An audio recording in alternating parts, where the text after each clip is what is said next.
Mike Tyson in 2024, when the purse was reported to be around £48 million. But the vast amounts of cash lining the top dog's pockets isn't the norm in a typical fight. Let's say you're lucky and you get between 5 and 10 grand. You're going to get 10 grand max for that. 10% goes to the trainer, 25% goes to the manager.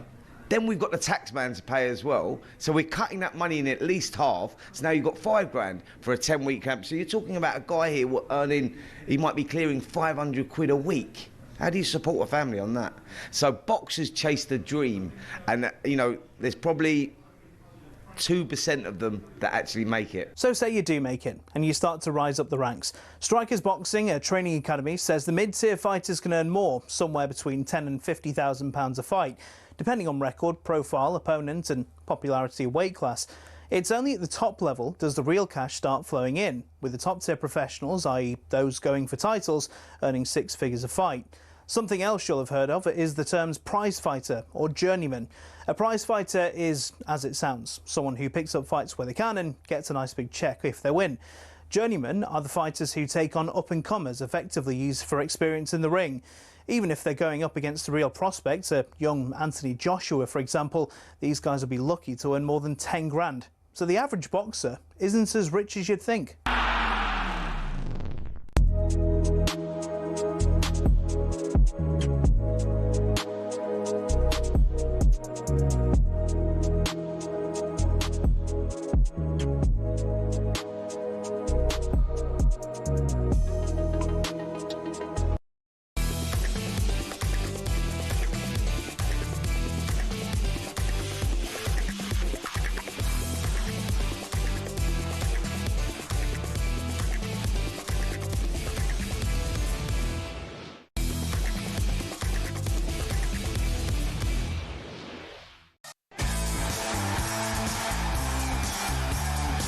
Good morning, this is the Weekend Sports Breakfast. I'm Natalie Sawyer, and with me it is the one and only former Republic of Ireland striker, Tony Cascarino. Good morning.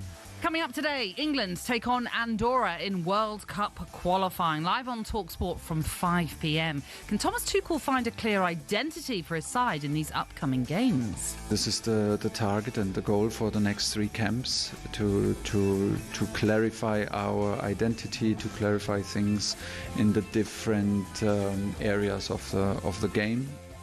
Yeah, we'll get Cass's thoughts on what he'd like to see from Tuchel and England this evening. It is the opening weekend in the WSL. Chelsea started the defence of their title with a 2-1 win over Manchester City in their opening game last night.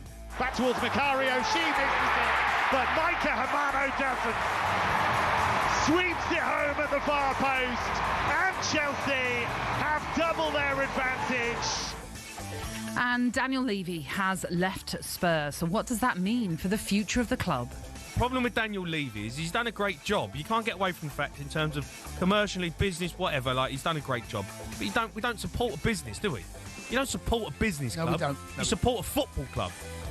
And that was the former Spurs midfielder, Jamie O'Hara, with his thoughts on that announcement that came on Thursday. We will discuss all of that and plenty more here on the Weekend Sports Breakfast. We're going to look ahead to EFL games because there are still League One and 2 matches taking place. And as always, we love to hear from you. So please do get in touch. You can call us on 03717 223344. That's the WhatsApp number 2, where you can leave us a voice note, or you can text us to 81089. Thanks for joining us this Saturday morning on talkSPORT. How are you doing? Yeah, great Yeah? now. Yeah, great. Good week. Good week. Go on. Anything exciting? Well, the highlight was Alan Brazil's golf day, Right. which I went to on Thursday. Nice. Which was really good fun at Brockett Hall. Great venue. Haven't played there for years. Played well. Had 3 great guys with me. Danny, Mark and Tom. They were great company. We had a real laugh. 2 of the boys were from Chesterfield, but worked down in the south. So, yeah, it was good. It was a really good day. Alan just sat in his chair on the throne. Yeah, he doesn't Didn't play. really move. Whispering angel, that's all he kept saying. But he was being good because he was doing the show on Friday, wasn't he? Yes, that's so true. he was good. He didn't have a drink, Al, but he, You didn't have one. No, I don't think he had one at all. I didn't see him with one. He said, man. He said he had to drive back, so to get back for the show in the morning. Very good. And it was great company. Raised loads of money for charities all across the board. And my friend was there. Yeah, Claire was there. Yeah, Claire Tomlinson. Yeah, she was there. Saw Claire, chatted to her. And loads of other ex-pros. As a Tottenham fan, it all broke because we were on the literally having. It was sort of late morning, wasn't it, on Thursday? And I was sitting next to Claire, and it was all the news had come out about Daniel Levy leaving. So she's a Tottenham fan. So a lot of most Tottenham fans are pretty relieved that Daniel's gone. And I listened to Simon Jordan yesterday, things that he said, and obviously he knows Daniel. So it feels like, as you read the papers today, it just feels like he's definitely been pushed. Well, let's obviously focus on that huge shock news that broke on Thursday evening. Then when it was announced that after nearly 25 years at the very top of Tottenham, Daniel Levy has stepped down as the chairman. Daniel Levy has today stepped down from his role as executive chairman after nearly 25 years. Anyone who remembers what the club was like when he took it over at the turn of the century will know that Spurs were living from hand to mouth. They were bringing in veterans and bargain bin players. And all right, it's taken 25 years, if you like, but he has utterly transformed not just the reality, but I think the prospects of the football club as well. Look, it's a tough one because he's done so many good things for the football club in terms of commercially where he's put the football club. The stadium's unbelievable. He's made it a rich football club. Man, what have we waited for? What have we waited for? The day has come. This man has tortured our football club. And we've got to the stage where this man, honestly, I'd never even imagined that this man would walk away, Yeah, I don't want to get that, absolutely, I couldn't agree more. We are poised for an incredible position, and that is down to the work that Levy has done in that club. So that was the reaction to the news that Daniel Levy has left Tottenham after nearly 25 years as the chairman. And I think actually what was interesting that previously when we heard from Jamie O'Hara saying about, yes, they've made Tottenham, Daniel Levy's been part of this incredible sort of rise in seeing Tottenham become a profitable football club and a great sort of business because of the new stadium and all that brings as well. Not just football. Obviously, we know NFL matches are staged there, concerts are staged there, plenty more boxing too, and I'm sure lots of corporate events within it as well. So it makes a lot of money. But as Jamie said there, Cass, the fans aren't there to support the business. They're supporting the football team. And those fans, especially in the sort of last sort of 5 years or so, are probably thinking, we haven't really seen that profit that everyone talks about, this wonderful business that we love, that as in Daniel Levy has implored is so brilliant. We haven't really seen that go into the team. Yeah, it's a weird one because if you put the infrastructure of the club and you go from the training ground to the ground and the revenue that's been generated by Tottenham as a club, it is at the very top end. They've been a driving force and everything's in place to be successful. But fans only care about, and most of us understand that it's got to be all in place for you to be successful, but that hasn't happened. The success hasn't, if you take since he's been in the job, since 2001, the amount of years and who won the Premier League and the amount of teams like City, Chelsea, Manchester United, Liverpool have won title, Arsenal, from that time, Tottenham haven't won a title. In that time, we've had Leicester win the Premier League. So, and you could also make an argument, were they a top six club? Actually, a top six club. With all what they've created, they've become that, but not in the trophy sense. Because you could even argue that, Newcastle have won a trophy, okay. Villa, a big club that you'd like to think that could compete. Everton have been away from that, team that they were in the 80s. But they were more of a top 10 club back in 2001. So they've become a top six, but a top six club only because of the infrastructure of Tottenham. Yeah, I mean, when you saw the statement that was put out, it said that Daniel Levy had been part of a club that have, in the last 20 seasons, been competing in 18 of those in Europe. which does goes to show the progression that has been made. And you're right to point out, in 2001, as Danny Kelly had also mentioned in that clip that we brought you not that long ago, he said, when they took over, we were a club that was tended to bring in the, let's say, veterans, like he said, those players perhaps that are coming to the end of their careers who just wanted a final swan song and weren't really doing much in the Premier League. So when Daniel Levy and ENIC and everything else that came in with Joe Lewis, they did improve the team, clearly, because now we talk about them as part of the Big Six, even though last year, not so great. The problem is, as I say, that investment that it feels got them to be a Big Six club has sort of stagnated, I would say, in the last 5 or 6 years. And that's where the frustration, I think, comes from for the Spurs fans. Their vision was to achieve what they've done with the training ground and the club itself. The new stadium is incredible. Yeah. It is the best stadium in England, without a doubt. Okay, but with that, I would say, well, I was at Chelsea in 92 to 94. If you'd have said to me Chelsea would have been a top 6 club in 2001 and beyond, as we are today, Chelsea's as they rose with what they won in trophies, and yes, the Abramovich money, but even towards the end of Ken Bates' era at Chelsea, they started to win trophies. They won a European trophy at that particular time. So Chelsea has become a top 6 club, which in my day would have been a mid-table team. That's what they were. There was Everton, as I said, clubs like Villa and others that would have been in front of Chelsea. Well, we know with Kevin Keegan, Newcastle were pushing for the title. So, look, it's quite clearly that the vision, what they wanted to achieve, was also success on the pitch, which hasn't happened regularly enough. Yeah. It just hasn't. And I think on paper, Daniel Levy has done what he's supposed to have done from a business sense. He has massive ticks for making sure that he's left Tottenham in a good position financially. Yeah. Now it's all about what's next for Tottenham. Now, the interesting thing is we had a little clip there from a fan who was sort of saying, oh, this is the start of something new and potentially more investment, etc., etc. Well, ENIC aren't going anywhere, it feels right now. Could be wrong. You never know what's on the horizon, of course. But even today in the Daily Telegraph, they're saying that potentially what's going to be happening is that more than £100 million is scheduled to be pumped into the club to help press ahead with ENIC's desire to make sure Spurs can be competitive on all fronts. So obviously the Telegraph have their insider there. That's Matt Law, by the way, who believes that ENIC are clearly staying around for the present, let's say. But 100 million doesn't get you much these days, unfortunately. As much as it sounds great, and we'd all have 100 million in a bank, of course we would. But as we've just seen what happens with the transfer window, that can just be on one player, for example. Absolutely. Do you know what amazes me? And when you read the papers and you realise how many people are involved at the high end of a football club at the top level, is that, you've got Daniel Levy, his wife stepped down as well. She was working at the football club, wasn't she, as an advisor?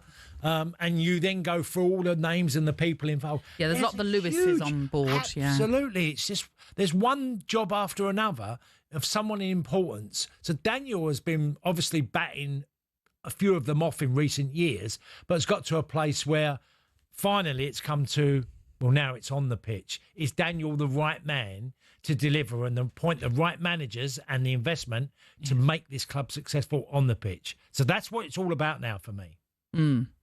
It like I say, it doesn't feel, from what the Telegraph are suggesting, that the ENIC are going anywhere anytime soon. Doesn't mean that they aren't looking for further investment, because they could still be very much involved and own Tottenham. But as we've seen, like with my club, for example, we've just had new investors putting in 400 million into the club, for example. And let's not forget, Daniel Levy still has an ownership as well of Tottenham. I think 28% or something. So, he's still very much involved in the club. It's just the day-to-day running, I guess, he's not going to be involved in. Are you in any way, very quickly, surprised, though, by the timing of this?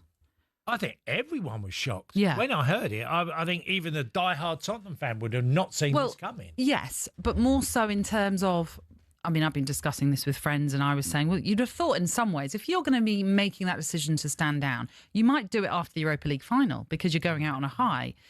And then a friend of mine countered it by saying, well, maybe they just thought, let him get through the transfer window and let's see how he performs. What's the point of a new manager? Well, exactly. But let's also see how he performs in that window. And then the transition can begin after that. do you think he has gone of his own accord? Or No, in my opinion, he's been pushed. I think it's quite clear. And yes, he still has an interest in the football club, but within that, if you see how it's happened so suddenly, and then see the people involved, you know, that because he's got his sons, hasn't he, as well? He's got a son that works for Spurs as well. Yes, but they keep their part of the ownership. They're still group, there. yeah. They keep their jobs. There's a few involved. Look, I don't think anyone would have saw this coming. That Tottenham are a club. If they got success on the field, you know, the growth of what they've happened in just revenue and as a football club, there is a lot more wiggle room in Tottenham. If they imagine what the club would be like if they got success and won league titles or competed again. I know they've been in the Champions League final, but if they could achieve what some of the clubs around them, Arsenal, Chelsea, Manchester United, City, Liverpool, that's a huge football club. Well, that's what the fans want to hear, and that's what the fans want to see as well. And within that statement, they did say that all of those appointments that have been made over the last few months, whether it's the new CEO, Thomas Frank, Martin Ho, who is the women's head coach, and now Peter Charrington, who's now the non-executive chairman, have all been put in place to ensure they hope that they will bring success to the club. OK, on the way next, we are going to look back on what turned out to be a pretty big spending in the transfer window. That's coming up next in the Weekend Sports Breakfast.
look at my life.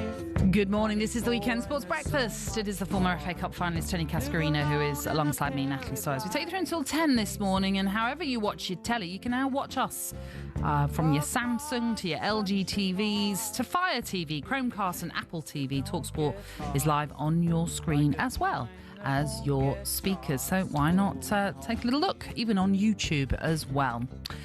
Dorking Wanderers, Cass, say they intend to hand 54-year-old fan Terry Dunn a debut in goal in their National League South fixture against AFC Totton today. Dunn, who played for some local clubs, initially hung up his gloves in 1997, but has incredibly signed a short-term contract after the first-team goalkeeper Harrison Folks was ruled out for up to 4 weeks with a spleen injury. Crikey, I know. The club said they expect to bring in a new lone goalkeeper on Monday, but were unable to secure a more suitable replacement for this weekend. So Dunn says playing in goal is like riding a bike.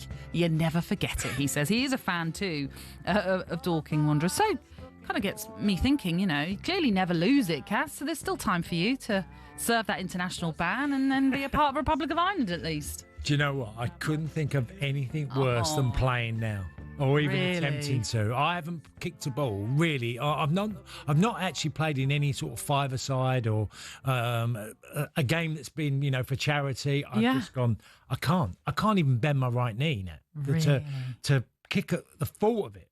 Do you know the one thing I lost, and I haven't played for probably about 10 years, the one thing that I didn't envisage, you lose your pace and you can't quite get around the pitch as much, but I couldn't get off the floor. Like, I could leap. I had a great leap. Oh, I see. So when I first finished, I'll say first finished, but after about 5 years, I played in a game in Ireland, and crosses came in, and I went to attack them, but I couldn't get the height I once got. So I was flicking them on. Wasn't even heading them properly.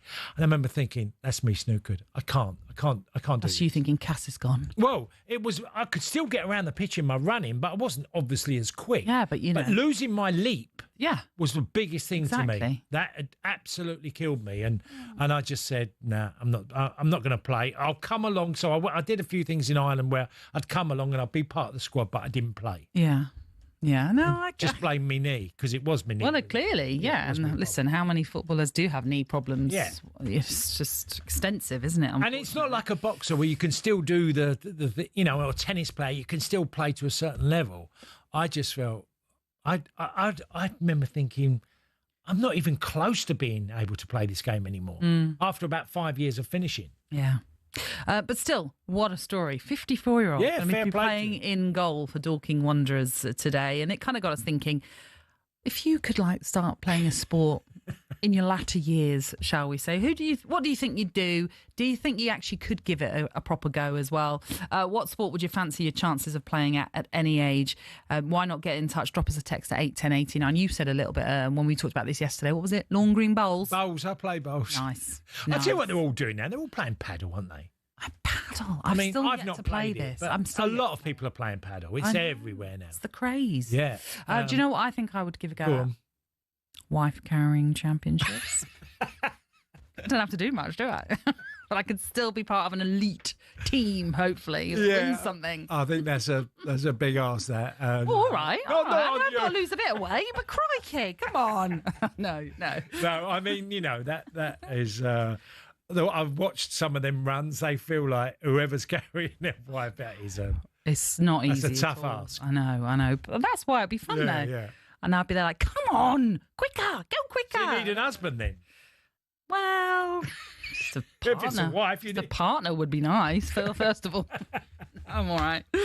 Right, let's move on, shall we? But do let us know if there's any sport you think you could be inspired now by Terry Dunn at 54, who's going to be playing for Dorking Wanderers today. What sport would you like to give a little go at? Maybe, darts. Darts works for everybody. Yeah. In the sense of at any age.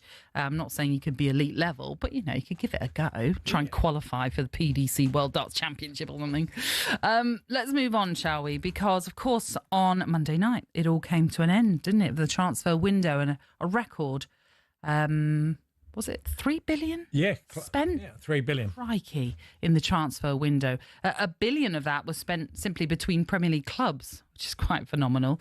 £200 million more than last year. And I think, from my memory, what was spent in this window was more than Spain, Germany, Italy, France, all of those windows put together was just alone was spent more here in England. So let's talk about it.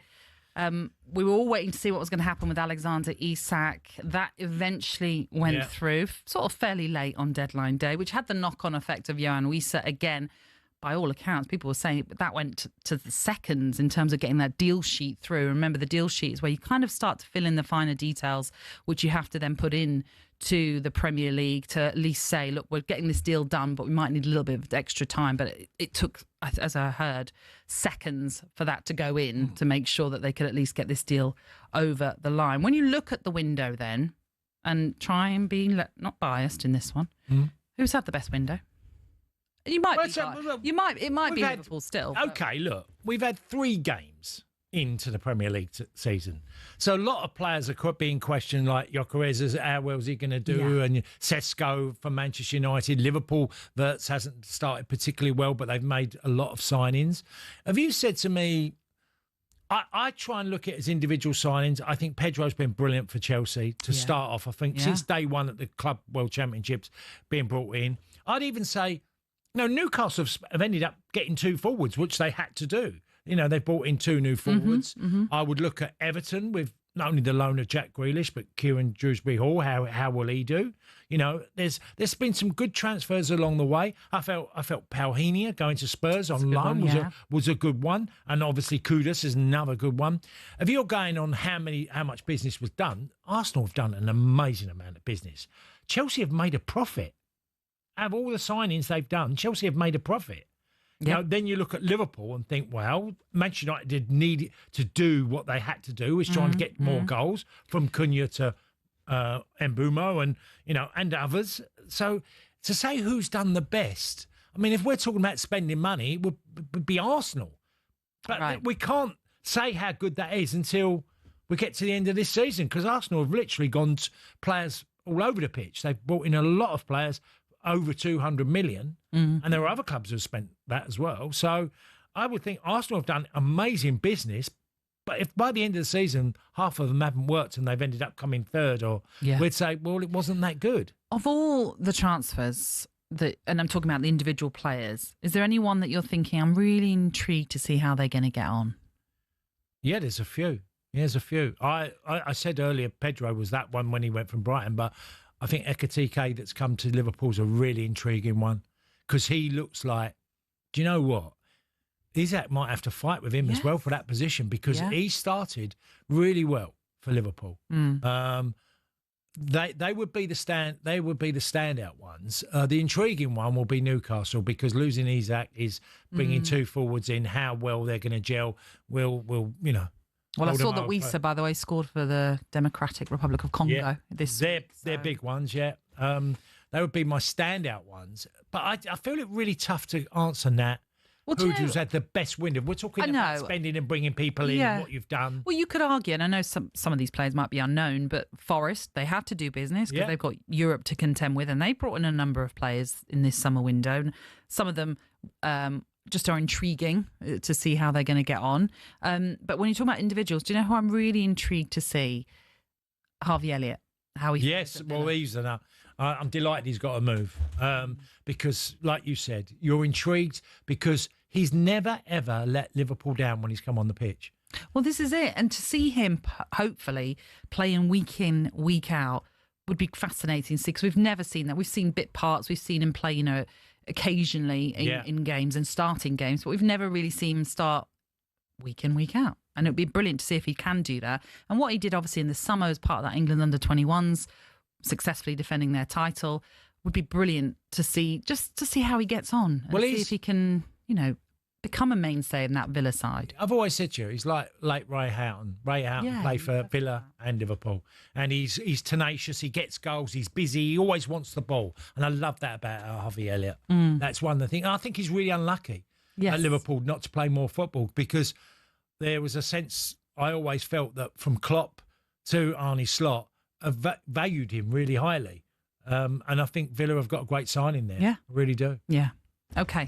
The TalkSport Daily podcast has a brand new refresh for you. Every day you can hear in-depth chats from TalkSport's household names, including Jeff Stelling, Ali McCoist, Adrian Durham, and many more as well. And it's all in just a bite-sized 15-minute episode. So you can listen on your commute to work, maybe when you're avoiding a bit of work too, or in the shower, or wherever you want, really. It's, as I say, pretty handy and it's bite-sized. That's the Daily TalkSport podcast, available first thing every morning on the TalkSport app, as well as on your usual podcast platforms. Right, up next. Oh, my goodness. Imagine having to make, Cass, an 874-mile round trip. Well, that's what Truro fans are doing as they're heading to Carlisle for a 3 p.m. kickoff today. And we're speaking to one of their fans next.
Good morning. This is the Weekend Sports Breakfast with a man who was once offered 12 tracksuits. That's Tony Cascarino, who's with me, Natalie Sawyer.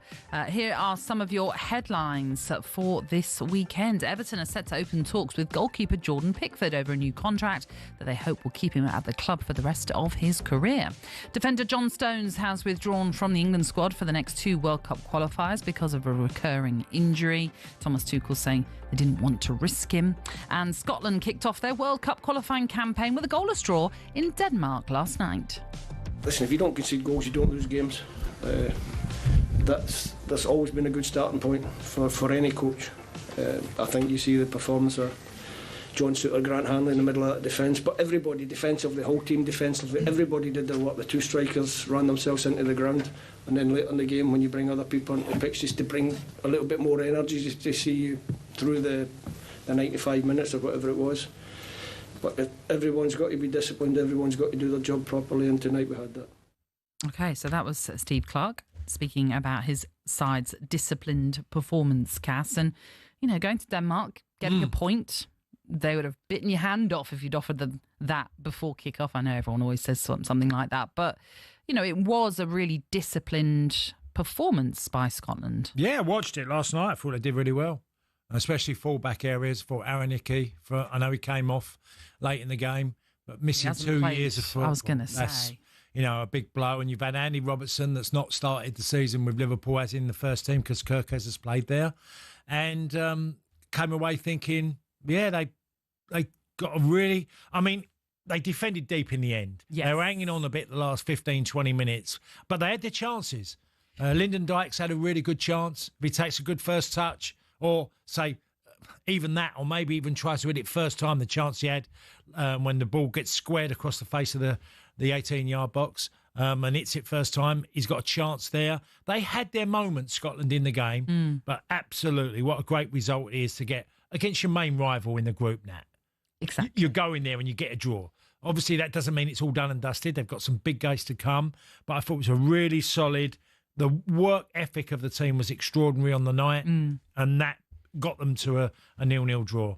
Yeah, and their next fixture is away to Belarus, which is on Monday night. They were beaten quite comfortably. 5-1 by Greece, who will be their next opponent, Scotland, in the October international break. Just quickly, there was a potential red card in the game. Yes, I didn't think it was. No, it did seem pretty harsh, didn't it? And it was one that the referee, on-field referee... just gave a yellow for. Yes. Nothing much more of it. And when then it went to VAR. Well, this is what I was going to say. VAR then intervened, decided that the referee needed to go to the monitor, have a little check of it.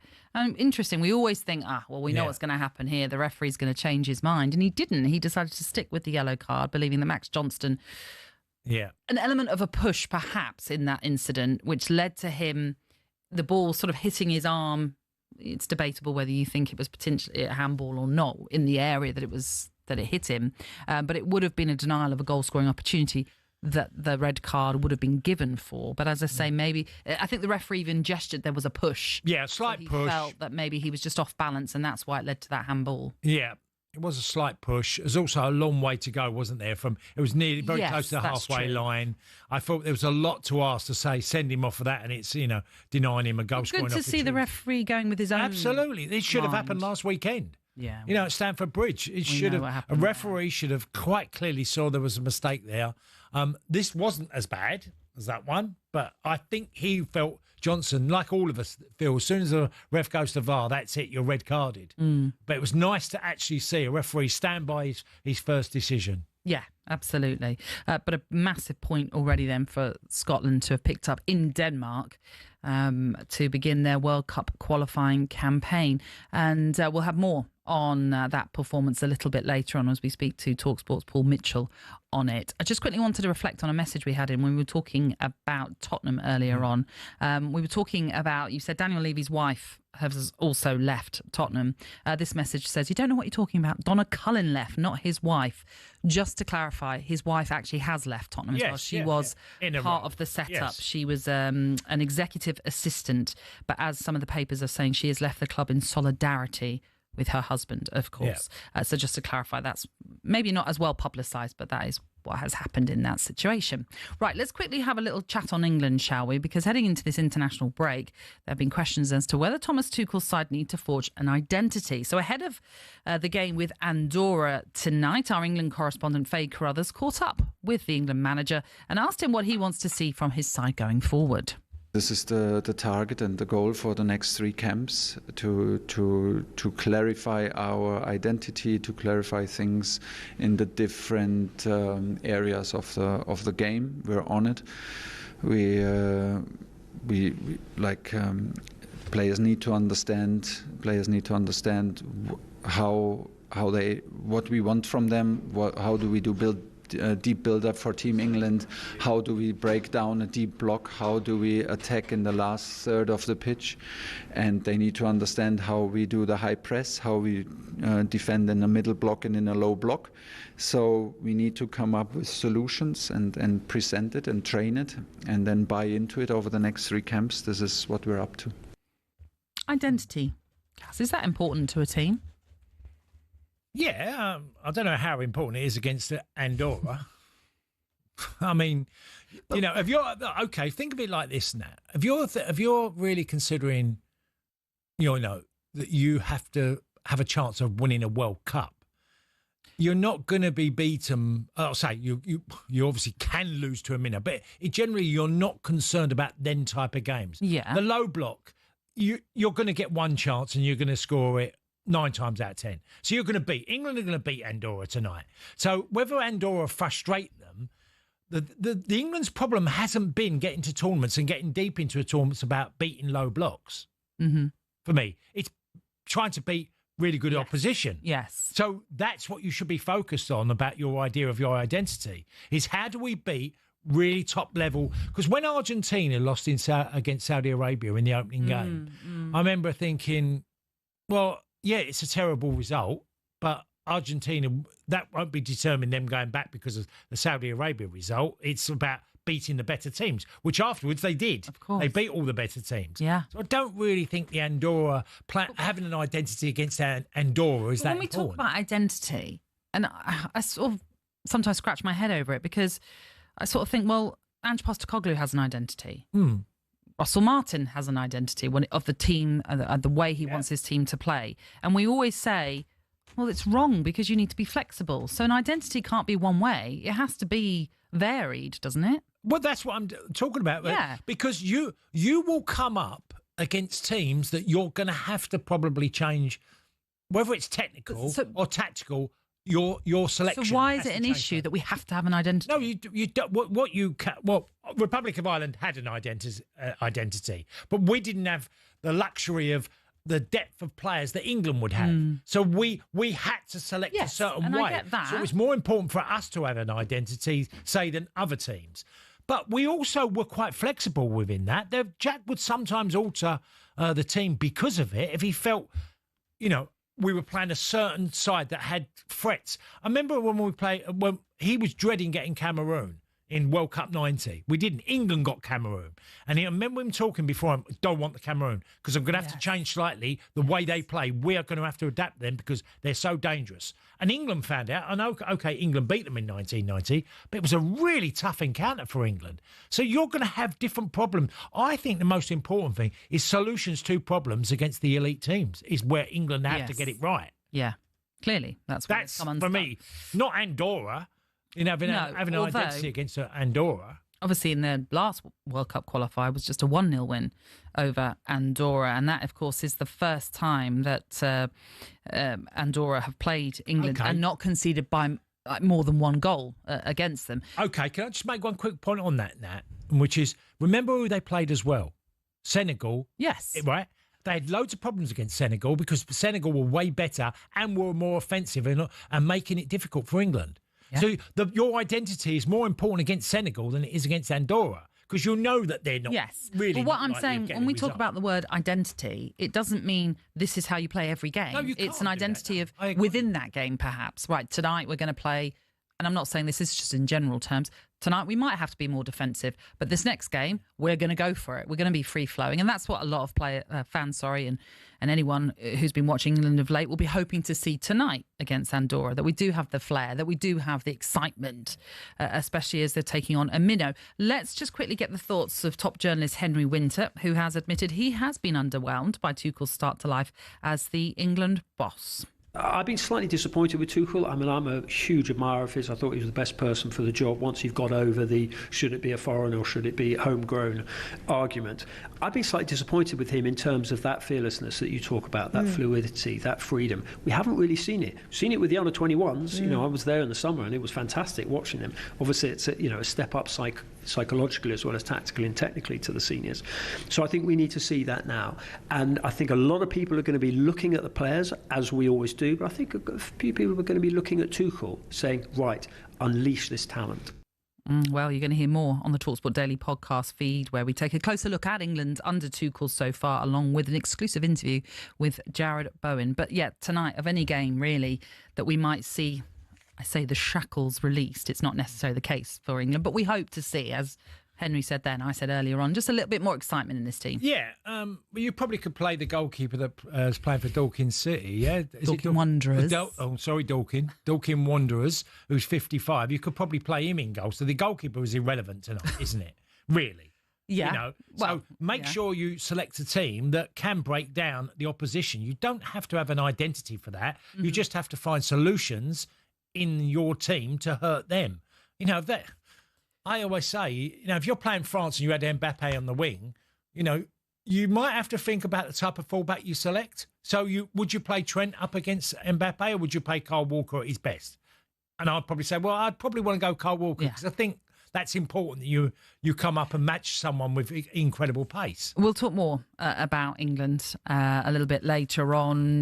Coldplay, by the way, are playing at Wembley. So this game, England against Andorra, is at Villa Park. It kicks off at 5, live on talkSPORT. We'll have all the build-up from 4. Adrian Durham, Jim Proudfoot and former England captain Stuart Pearce, who'll be joining us later in the show, will be part of your team bringing you that one. OK, lots still to come on the show as we reflect on what EFL fixtures are coming your way today, with obviously a whole host of postponements in this international break, plus plenty more as well as we look upon the international break and all the international fixtures coming your way too.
Good morning, this is the Weekend Sports Breakfast. It is the former Gillingham and Aston Villa striker Tony Cascarino who is with me, Natalie Sawyer. Here are some of your headlines from the Premier League this weekend. Chelsea began, this is just football, began their WSL title defence with a 2-1 win over Manchester City at Stamford Bridge in what is the league opener from last night. And Luis Suarez has been given a 6-match ban for spitting at a Seattle Sounders coach following a cup final defeat.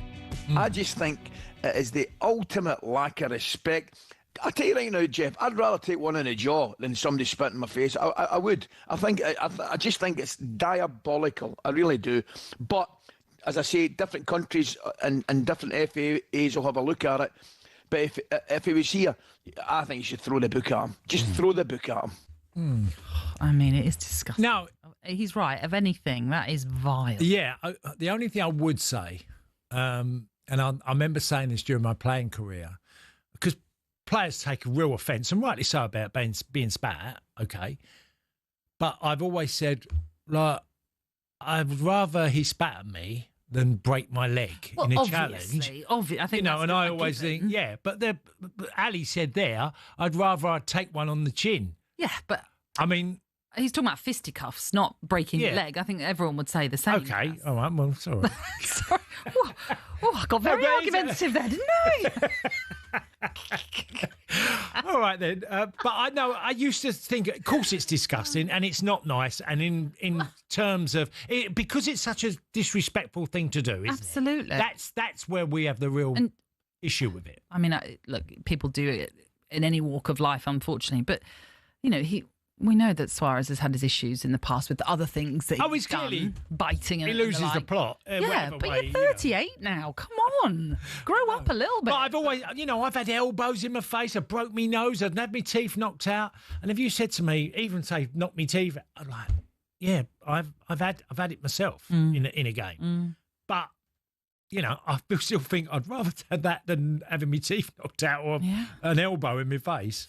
Anyway. Okay. Let's talk about Luis Suarez's former club, and in particular one player, Mo Salah at Liverpool. I know there's something you wanted to talk about, but it would be in your bonnet because 3 games in, and you've already made out, it's only 3 games in. We really shouldn't be judging everyone and every team based on that alone. But he has had a bit of negativity thrown at him. Even though he has had a goal and an assist from those 3 games. No, there's an undercurrent, a little rumblings of how well or how poorly Mo has started the season. There's a rumblings going on. Can he really grumble with a goal and assist already? Well, no, and I wanted to stick up for it. Look, many players in their career have rough times, and I know, I've had it myself, and it's a lot longer than 3 games. If you'd gone in 10 games and we're looking at Mo Salah and gone, do you know what, he's struggled in the early part of the season, I think that's a fair comment. But Liverpool being top of the table, and he's, like you said, goal and an assist, and has he played his best football? No, he hasn't. He hasn't got near what we know he's capable of. His touch against Arsenal was not there on the day. But the manager has played him every minute of every game so far because he knows how important Mo, even an informed Mo, makes a difference. We've always said that, though, with him, because in a moment he can just score a goal. He can just be so incredible in a moment. Yeah. And he can have, and like a lot of players, he can have a bad, 90 minutes, let's say, in the main, but as I say, he can be still a match winner in that 90 minutes, even though throughout the game he's not played his best. Something I think is really important to consider is what has happened at Liverpool Football Club over this summer. And obviously I'm talking about Diogo Jota and how that has affected everyone. We saw after that Bournemouth game the emotion from Mo Salah standing on the pitch in front of the Kop crying when he was hearing the chants from all the fans there. Even now, Brentford goalkeeper Queven Kelleher, I saw him have an interview, was it a couple of weekends ago, where he talked about Diogo Jota as well and how that had affected him. And I think that's something that isn't really necessarily being considered by a lot of these people. We don't know how these players are being affected, especially at Liverpool, in the sense that they walk into that training ground, they walk into that dressing room at Anfield whenever there's a game, seeing where Jota should be, knowing he's not there. And I don't know how that must feel for all of them. And, Salah has spoken already a little bit about his own personal friendship with him. It wouldn't surprise me if all these players are experiencing grief and yet they're still expected to do a job to the highest level. Yeah, well, we all grieve differently. Of course. Okay? And some people take it really hard. So we have to understand that. And you're absolutely right. Imagine that you're the player that sat next to him, shirt up on the peg, and he's not there that one day, and he's always in the back of your mind, you're thinking about him. And I think that's a fair argument for a number of players, not just at Liverpool or someone at another club that's passed away, whether it's an amateur club, losing someone, what it must be like. Not because your whole goal is now for Liverpool, because there's one thing, he won't be forgotten. If Liverpool do win the league at the end of the season, I guarantee you the T-shirts will come out, and, you know, because there was so much love for him at a football club. And that happens, you know, I always think of some of the tragedies that have happened in football from Heysel, and then they've had, obviously, Munich for Manchester United and others. There's been other tragedies. And some of the players, years later. So this isn't a thing of now, we've got softer as a society. You listen to the stories of Munich in 58 and some of the players and how it affected them by the loss. And that was obviously a lot more players, but it stayed with them all their life. Yeah. And so I don't think... You know, some of them players in that dressing room, what happened with Vjota, he'll be in their minds of the players. They'll always be thinking of him somewhere along the line. It won't be every minute, but there'll be moments they just think of him. But like I say, you're going into that dressing room and knowing, well, he should be there. Yeah. That number 20 should be Jota in person, not just immortalised like it has been. No, I hadn't considered that, you know, that Mo would have, and I hadn't considered that on any player, but I think it's a fair point. I just really felt there's a bit of an overreaction, and there's been a bit of an undercurrent to it as well, that Mo's not really started particularly well. But, you know, come on. Yeah. His career has been extraordinary for probably a decade now. So... yeah. Highly consistent, as we all know. This is the Weekend Sports Breakfast on talkSPORT. In the next hour, we will discuss Scotland's goalless draw with Denmark last night and look ahead to today's action in the EFL.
Premier League's profit and sustainability rules are sold to us as financial fair play, a way to keep clubs from going bust. But there are those who feel it's starting to look a lot like a system that protects the big boys and keeps the rest in their lane. Here's how it works and why people feel that way.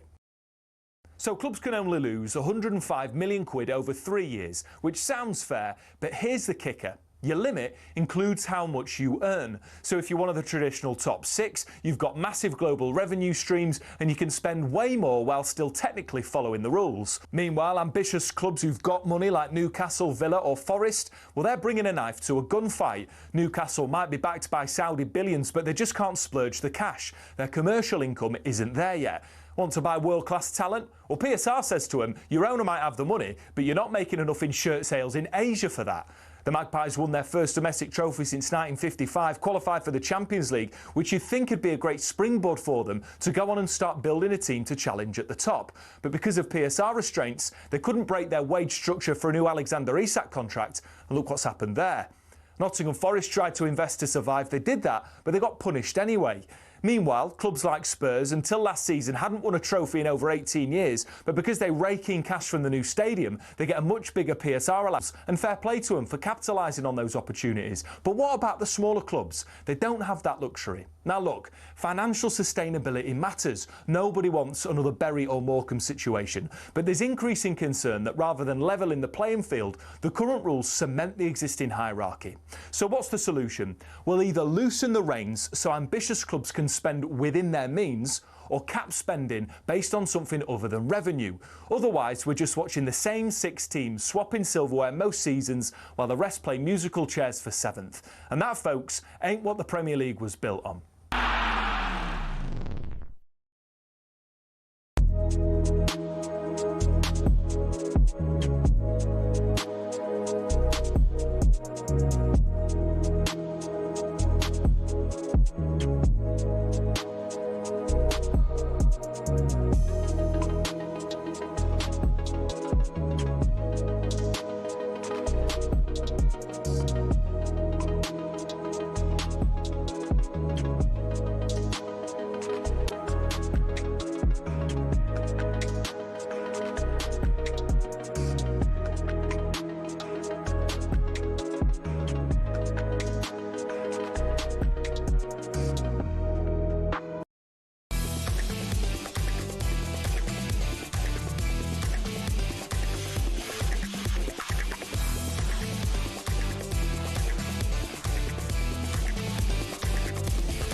Good morning, this is the Weekend Sports Breakfast. I'm Natalie Sawyer, and with me it is the former Millwall striker, Tony Cascarino. Good morning.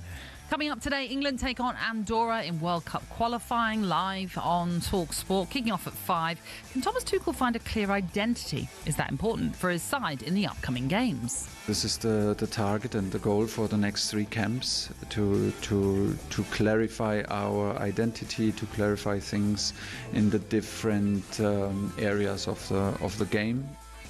We'll be chatting to a man who, well, so proud to wear the 3 Lions shirt. Stuart Pearce later on. See what he would like to see from Thomas Tuchel and England this evening. It's the opening weekend in the WSL. Chelsea started their defence of their title with a 2-1 win over Manchester City in the opening game last night. Back towards Macario, she misses it, but Micah Hamano doesn't. Sweeps it home at the far post, and Chelsea have double their advantage.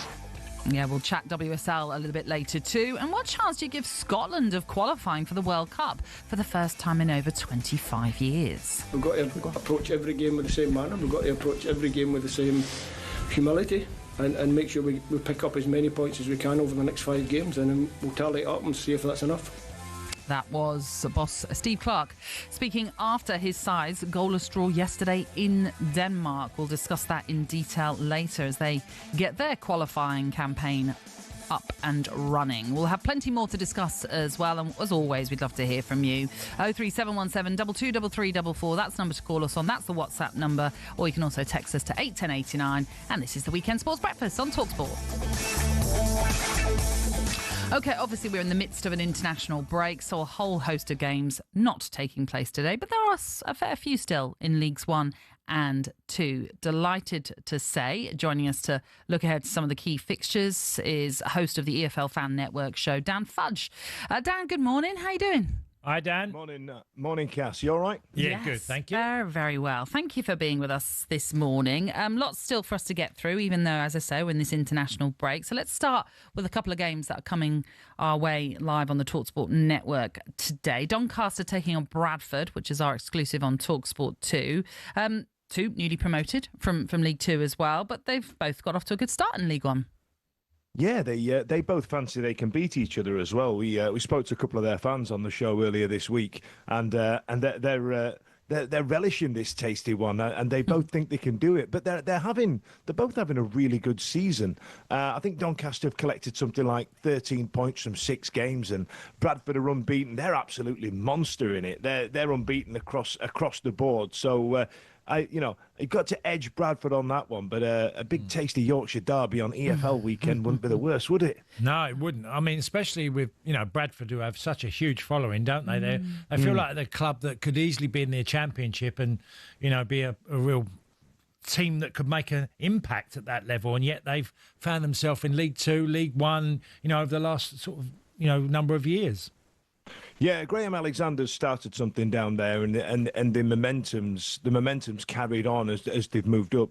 But the same could be said about Doncaster as well. So you've got two teams in close proximity of each other who both think that they can do the fairy tale. You know what I mean? So that one's going to be a big, exciting one. And then there was another one I was looking at as well as we go down the road to the M1. Bromley versus Gillingham. I know this is not going to be this is not going to be one that's a highlight of everybody's calendar, but they've got a bit of a tasty Kent derby going on down there. It's developed, can I say, Dan? I mean, I played for Gillingham, and obviously it was the club I played the longest for, and I live in Bromley. So right. So you're the local traitor, are you, Cass? Is that what it is? Everybody's egging your windows as you're walking past and all the rest of it. Yeah, but you're right. It has developed, obviously, with the success of where Bromley's gone from. They were a non-league team for all of their history, and then they suddenly get into League 2, and it has developed, and there's a lot of connections there. Yeah, I mean, Bromley would have felt aggrieved at the way that the last season finished by not sneaking into the playoffs. And so when you speak to Andy Woodman nowadays, he's kind of annoyed about it. And then now they're sat like in third, they're sat in the auto spaces, and they're playing their local rivals, which are also top of the league. It's got that same Doncaster-Bradford vibe to it, where it's like we've got these two teams that people have stopped really caring about back in the outside world and all the rest of it. But this is going to be a tasty affair because of the close proximity of them in the league. Before, Gillingham used to look at Bromley like they were their little kid brother who wanted to come along and play. And then now they're turning up, and Andy Woodman's got them playing some beautiful football. Yeah, he's a friend of the show, is Andy Woodman. We do love getting him on. It's a 5:30 kickoff in that one, and interesting, both teams unbeaten in the league as well. The only two unbeaten sides in League 2. I would just want to quickly go back to the Bradford game that we were talking, Doncaster-Bradford game. Both, as I've said, promoted. How much, Dan, does this come down to, you think, the start that they've both made to momentum and carrying that forward from what they did last season into League 2? Or is that kind of irrelevant and they're just actually more than capable of holding their own in League 1? I think momentum is one of those underrated metrics that goes on in football. So, for example, you could look at it the other way as well. You look at, Luton, Plymouth this season, who we can talk about. They've got Stockport today. And, that momentum can go the other way. But going up, it can create a winning mentality. Cass will tell you, winning breeds winning. And all of a sudden, as 3-4 months pass and you've only lost 1 or 2 and you're thinking, I am bulletproof. Watch this. Watch me sail up these leagues, and that's kind of what happens, and I feel like it does work both ways. It's a double-edged sword, but the issue being when you have when you're in the Championship, for example, that an international break can break that momentum, but when you've got League 1 and League 2 where it's constant battering every week, twice a week, 100% of the time, momentum is huge at this level. Right. Dan, you did mention intrigued by Bromley versus Gillingham. Any other game you'd like to pick out of the EFL? Well, I tell you what, I picked out 4 games that I thought would be tasty, and you've got a Yorkshire derby there and the Kent derby there. But I don't know if this one counts as a derby. But I was eyeing up Walsall versus Chesterfield. Again, 2 teams in close proximity. Walsall sat in the playoffs, and they seem to have battered Chesterfield every time they play them in the last 3. But the game itself, like Chesterfield took an absolute beating in the Carabao Cup, but they've managed to maintain their league form, and they're second in the table right now. And I feel like that's got legs. That's going to be a great affair, because we're at that part of the season where the window's now closed, and we can see who's settling, where the 3 levels are going to be in the terms of how the league's going to pan out, and Walsall and Chesterfield are going to be up there duking it out. And I picked up 2 derbies before. Does this one count as a West Midlands derby? How's everybody's geography? How does it work? Yeah, ish, Midlands-ish. Yeah, We'll just go Midlands. Ish. We'll say Midlands. I think that's not that's not a bad shout, certainly. Anything else very quickly? Yeah, Plymouth, Stockport, Yes. Plymouth having a terrible time. And if you'd have said to me 2 years ago that Stockport were favourites to play the Pilgrims, I'd have called you mad as a fish in petrol. But I feel like Stockport might edge this one and pile more misery onto Plymouth. Gosh, right. Well, brilliant. Thank you for running us through some of the games to look out for. Really appreciate that, Dan. My pleasure. Cheers, Dan. All the best. See you later. And obviously, I'm sure a lot of these EFL clubs will be maybe having some offers if you're a Premier League fan, perhaps Championship side as well. Likewise, they might say, look, come on down with your season ticket. And you never know, you might go get in for a... Bromley Gillingham. Oh, look at you. Can you be lauding it, walking around? By the way, a Kent derby, Bromley's now in the London Borough. Oh, well, yeah, okay. And yes, it was You're actually being in very Kent. pedantic. Yeah, I know. There's a lot of, because loads of people say, it's still in Kent, but it's a London Borough now. Well, it is. But for the sake of football, we're going to call it a Kent derby. For the case of house prices, Be very careful how you say that. in London. Kent derby. Yes, indeed. So do check out your local EFL side, or even a non-league side, because there may well be some offers for you if you fancy going on to see a local side that perhaps you don't normally visit. Just to let you know, tonight, rising Brit and Olympic silver medalist Pat McCormack even faces seasoned Mexican Miguel Parra for the WBA Intercontinental Welterweight title showdown, which you can watch only on DAZN. Boxing update on talkSPORT with DAZN, the global home of boxing. Sign up now at dazn.com/boxing. All right, coming up a little bit later on in this hour, we're going to reflect on Scotland's opening point in Denmark as they begin their World Cup qualifying campaign. Plus, we'll bring you some of Cass's predictions for this weekend.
Good morning. This is the weekend Sports Breakfast. We are live on your radio, YouTube and smart TV. I'm Natalie Sawyer, and it is a man who is yet to serve his 2-game international ban, Tony Cascarino, who is alongside me. Go on. Yes. Go on, get it off your chest. For 60 years, Bromley hasn't been in Kent. Okay? So it's not a Kent derby. Is that a fair point? Well, okay, yeah.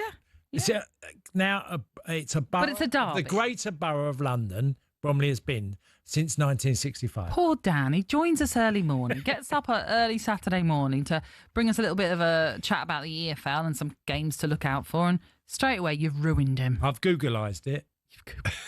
You've done 1965. It's not been in the borough.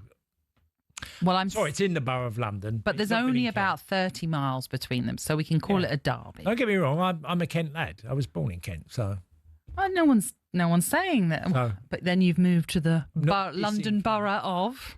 Bromley. Exactly. You saw the bright lights of London and thought, that's where I want to be when I grow up. And you achieved it.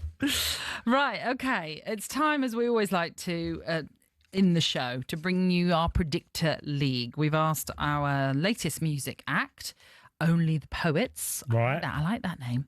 Who will be joining us in the studio tomorrow to predict 5 scores from the fixtures this weekend. And then we'll get Cass's prediction off the back to see who will come out on top. Now, last week, Cass, you went up against Danny from the Horn, and you comfortably got the better of him, winning 5-2. Yeah. Yeah, you did all right. You got Chelsea's 2-0 win over Fulham spot on, and then you have 3 other correct scores.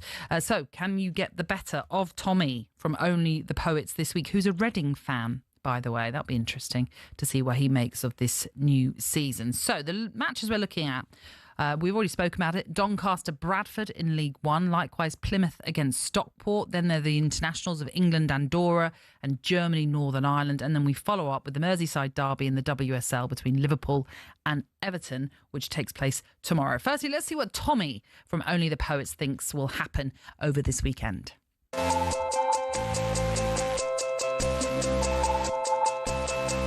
All right, Doncaster v Bradford. Doncaster had a great start to League One, unlike my team in Reading. I'm going to go a 3-1 Doncaster win. Plymouth against Stockport.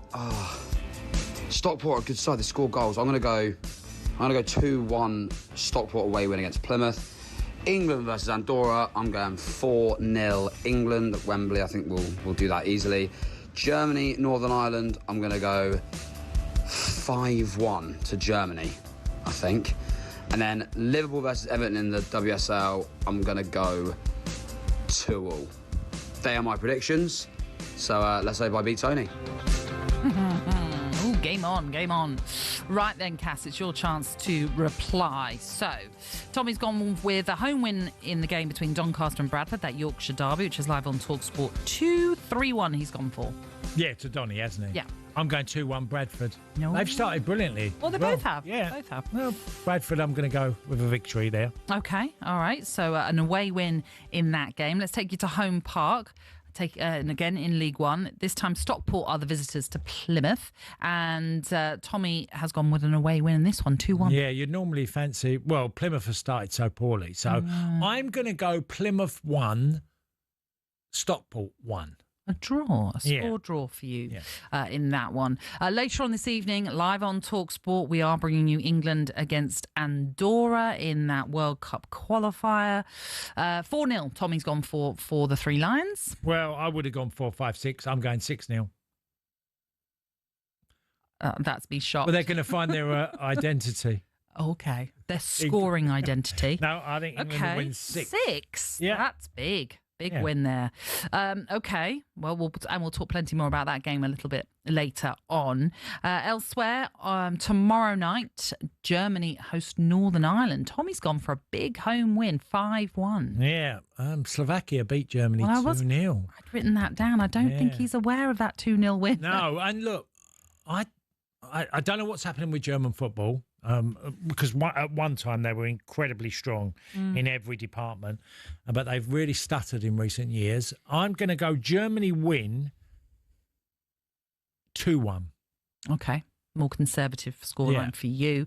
And then live on talkSPORT 2 tomorrow in what is a noon kickoff in the WSL. The Merseyside derby, Liverpool against Everton. Tommy's going for a 2-2 draw. 2-0 Liverpool. You're never going to say anything different, are you? No, not on this one. That's ridiculous. Hey, who knows? Could happen. We will find out tomorrow. Just a reminder of how it all works. We'll tally up Cass's score at the end of the week and then compare it to our guests. We give 1 point for a correct winner, 3 points for an exact score, and we'll see whether or not the amateur can come out on top against the pro. But I think the pro is leading the way as things stand overall.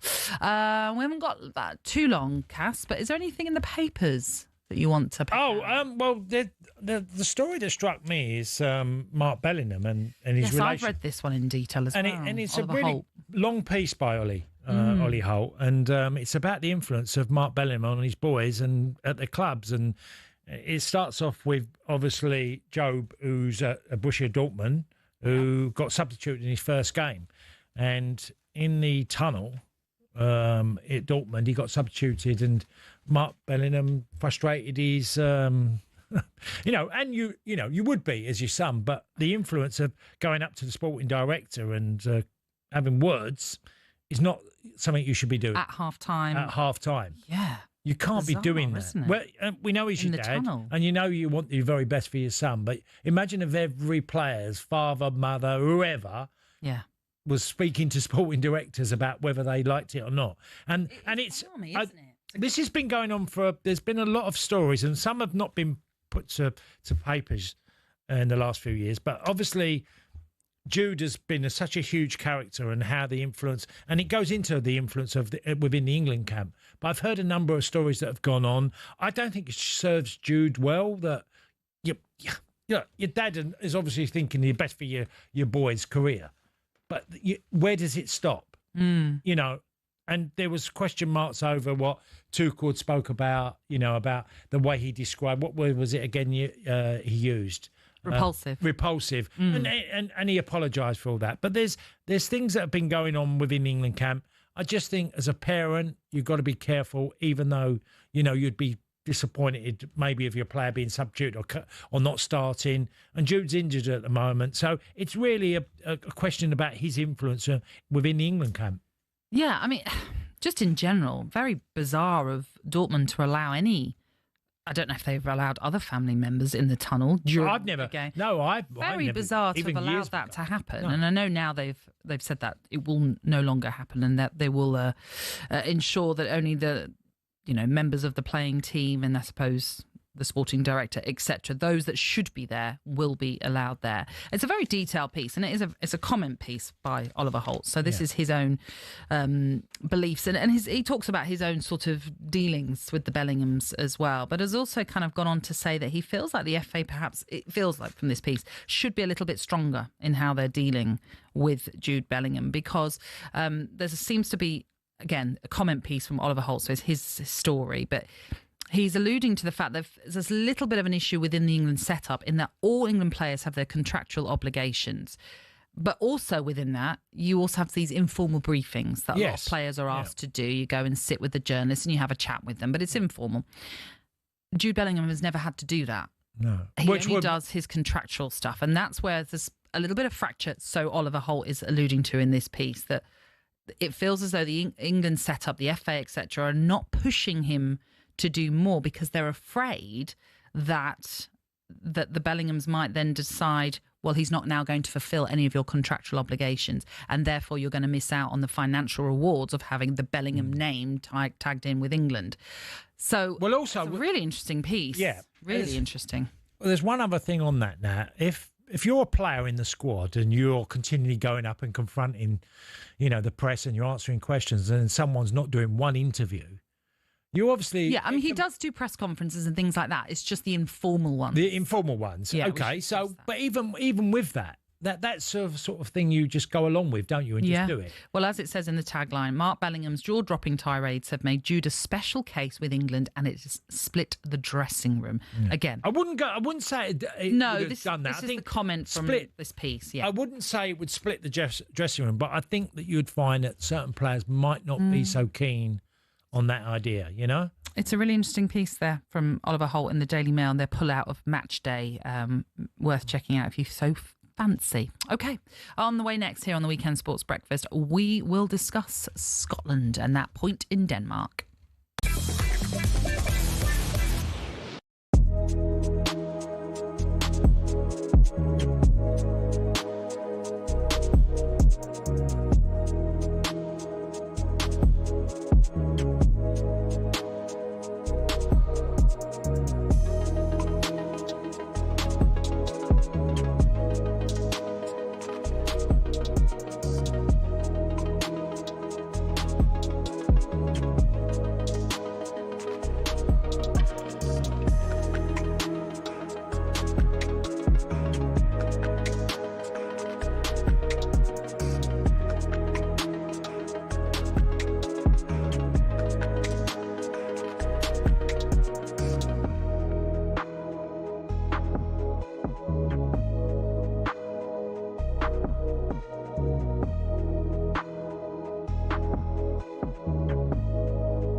morning, this is the Weekend Sports Breakfast. It is the former Chelsea striker Tony Cascarino who is with me, Natalie Sawyer, and talkSPORT is now on your smart TV. Just to grab the app on Android TV and Google TV. We're even on Prime Video. All of these things. Oh, I know. Ka-ching. talkSPORT live on your screen as well as your speakers. Here are some of your headlines today. The defender John Stones has withdrawn from the England squad for the next 2 World Cup qualifiers because of a recurring injury. An emotional Lionel Messi scored twice for Argentina in a 3-0 win versus Venezuela. It's expected to be his final competitive match on home soil, as Messi has said he has not decided if he'll play at the World Cup. He's saying he's doing it on a day-to-day basis. Right. Because it's so close, the World Cup, and he's obviously playing in America, he's going to make a late decision. He will be there, I'm sure. I'm convinced he'll be there. I mean, if he can get through the season, then you'd love to see him have a swan song. They still need him. Yeah, exactly. And to defend their title, essentially. Yeah. But, you know, it'd be nice for him to be a part of it. But that may well have been his last game in Argentina. And ahead of today's World Cup qualifier versus Andorra, England winger Jarrod Bowen spoke to talkSPORT and was asked if the team is under pressure to deliver a statement victory. I think it's more enjoying that responsibility, enjoying being here, because ultimately when you was young and playing for your country, you probably seemed a million miles away. And when you're here, I think it's important not to get too frightened about the situation. It's, you know, you're here on merit, you're here for a reason. So I think it's do what you do that you've always done that helped you get here, and then when you do get that opportunity, it's important. You know you have to take the opportunity, but I don't see it as a pressure. I see it as a responsibility that you enjoy. There you go. No pressure, but they're going to enjoy themselves, hopefully, is the message from Jarrod Bowen. You've already said this is going to be a big win. Yeah, I don't see any different. I mean, it's not rocket Even science. though they only won 1-0? It doesn't matter. Okay. At Villa Park. Yes. Okay. It'd be a great atmosphere, and I just can't see Andorra, especially on the home soil for England, not getting a number of goals. I'd be disappointed if they didn't, because they just have so much quality. By that thinking, they have to have a statement win. Yeah, they need that. And I think he's right. Go and enjoy it. When you're playing against the minnows and in world football, international football is quite easy when you're playing the lower ranked teams. It's not as tough as a Premier League game, right? So these boys are playing against opposition that are nowhere near the level they are. That doesn't mean they can't be organised and make it difficult for England. But once they get one, I can only see a flooding goals. They're shipping goals for fun, Andorra. Okay. Right, we'll have more on this a little bit later on. Stuart Pearce will join us and we'll see if he shares Cass's view that it could be a goal thriller for England. Goal fest. Thriller fest. We'll go with it, whatever you want to call it. 5 p.m. kickoff it is at Villa Park, and we're bringing you live here on talkSPORT. And Stuart Pearce will be part of our commentary team alongside Jim Proudfoot, with Adrian Durham in the hot seat too. Last night, though, Scotland began their World Cup qualifying campaign as they look to book their place at the finals for the first time since France 1998, and they got off to they got off with, let's start that again. They earn a point in Denmark at the Parken Stadium. So for more on this, let's speak to talkSPORT's Scottish football correspondent Paul Mitchell. Morning, Paul. How are you? Hi, Paul. Good morning, folks. I'm much better after last night. Really enjoyed that game. Yeah, I was saying with Natalie earlier that, you know, Scotland had their chances and they had to defend late on in the game. But, you know, I thought they played really well, especially in fullback positions. I thought from Robertson and Aaron Hickey, done brilliantly well, and a really well-deserved point. And they sometimes had to dig in, but they really made it tough for Denmark. Tony, at no point was I overly concerned about how Denmark were playing. I mean, they were set up 4-3-3. You know, we were told they had the pace in the wide areas. Didn't look like they had too much. You've nailed it. Aaron Hickey coming back for Scotland. What a difference he made. He had so many caps as a young man. He's still a young man, but he's been out with all these injuries, and he comes back and he just glided through that game. Now, he only lasted 70 minutes. That's understandable, but what a difference he made down that right-hand side. They look solid. Worth pointing out, Natalie and Tony, that there was a lot of consternation about the team that Steve Clarke picked on social media just before the game. You know, Lewis Ferguson was included in Ryan Christie rather than, you know, Ben Gannon-Doak and Billy Gilmore, so there was a little bit of nervousness. Also, he went 2 up front, you know, with Dykes and Adams, really to try and push Denmark. Now, Steve Clarke gets criticised for not always doing things that people expect him to do, but he took, the last time we were there where we got really pushed back quite hard, decided to try and play with two up front and relied on the defence to be solid, and they were. There was one obviously big talking point in a red card that wasn't a red card for Max Johnson. The referee being asked to go and look at the screen by VAR after he'd given Johnston a yellow for seemingly a handball. Great decision, though, it seemed, from the referee to stick with his own on-field view rather than where most of us think, oh, well, as soon as you get sent to the VAR, you're going to change the decision.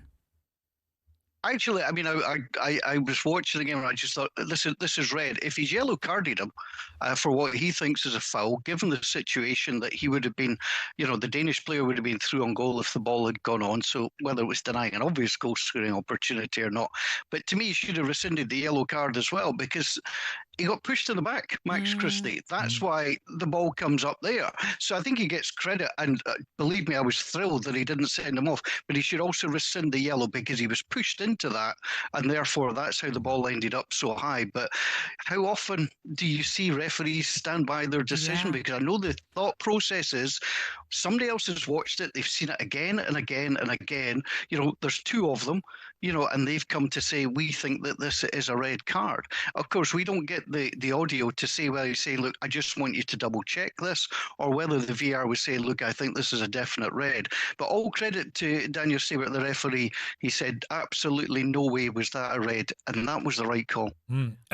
Paul, a couple of quick, brief questions. John McGinn's burst of pace, which looked like he had turbo in his boots, and the chance for Lyndon Dykes, who, probably should have hit it first time.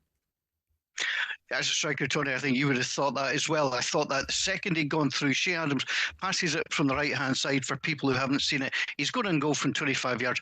Just hit it. I think all of Scotland was willing him just to hit it. The Danes are quite quick at the back. Anderson got back and blocked that off.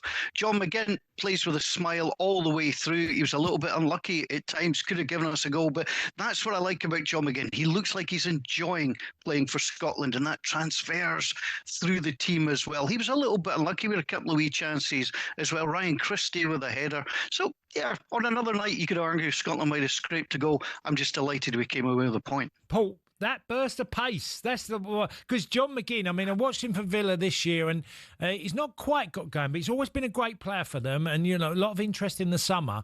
But watching him, as you said, the Danes were quick at the back. John got in a position where he literally got played in the channel, and John's got there when he's about 2 yards behind the defender, and I'm thinking, where did he get that from? He has the build of someone who should not be able to do that, and he is. Hopefully, he won't mind me describing him like that. But he has that sneaky quickness about him, and I think players do get a little bit taken back. They look at players and well, we don't think you've got a lot of pace, but I'll tell you what, they won't make that mistake when they come to Hampden. I think they're now more than well aware of just how quick and sharp John McGinn is, and we're spoiled for midfield players. McTominay, Ferguson, Christie, Gilmore, Gannon Doak. Wouldn't mind a forward. I'd transfer a forward in if we could.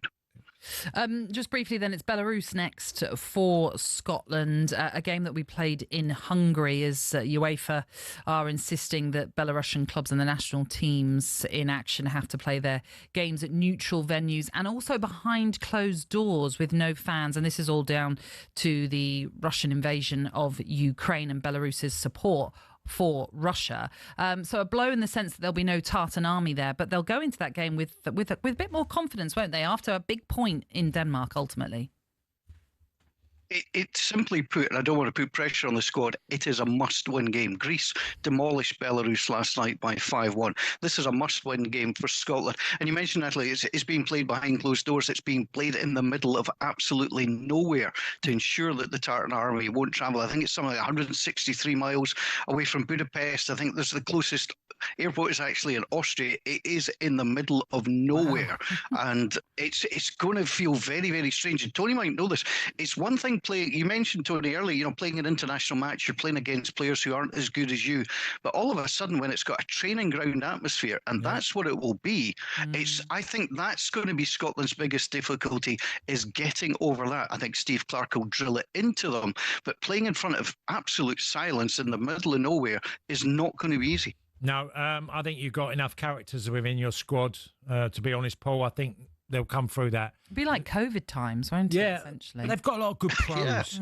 I look at the Scotland squad, and Paul had mentioned a few from people like McTominay and John McGinn, Andy Robertson, and others, loads of others. And I just think they're all right to go there and get a result. And just quickly, Paul, bear in mind 48 teams now playing in this World Cup. You've got to have some confidence that Scotland can, and hopefully, whether it's through this group stage or the playoffs or however it is, they have a real chance of making it to the World Cup. I'm Scottish, Natalie. I'm not allowed to be.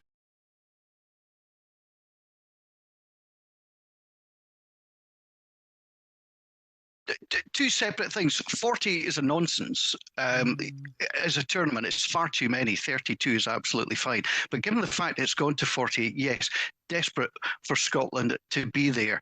We want to be there. I mean, the old no Scotland, no party. We'd love the chance to go over and actually enjoy it. But not only do we want to go over, I think Scotland have got a pretty talented side here.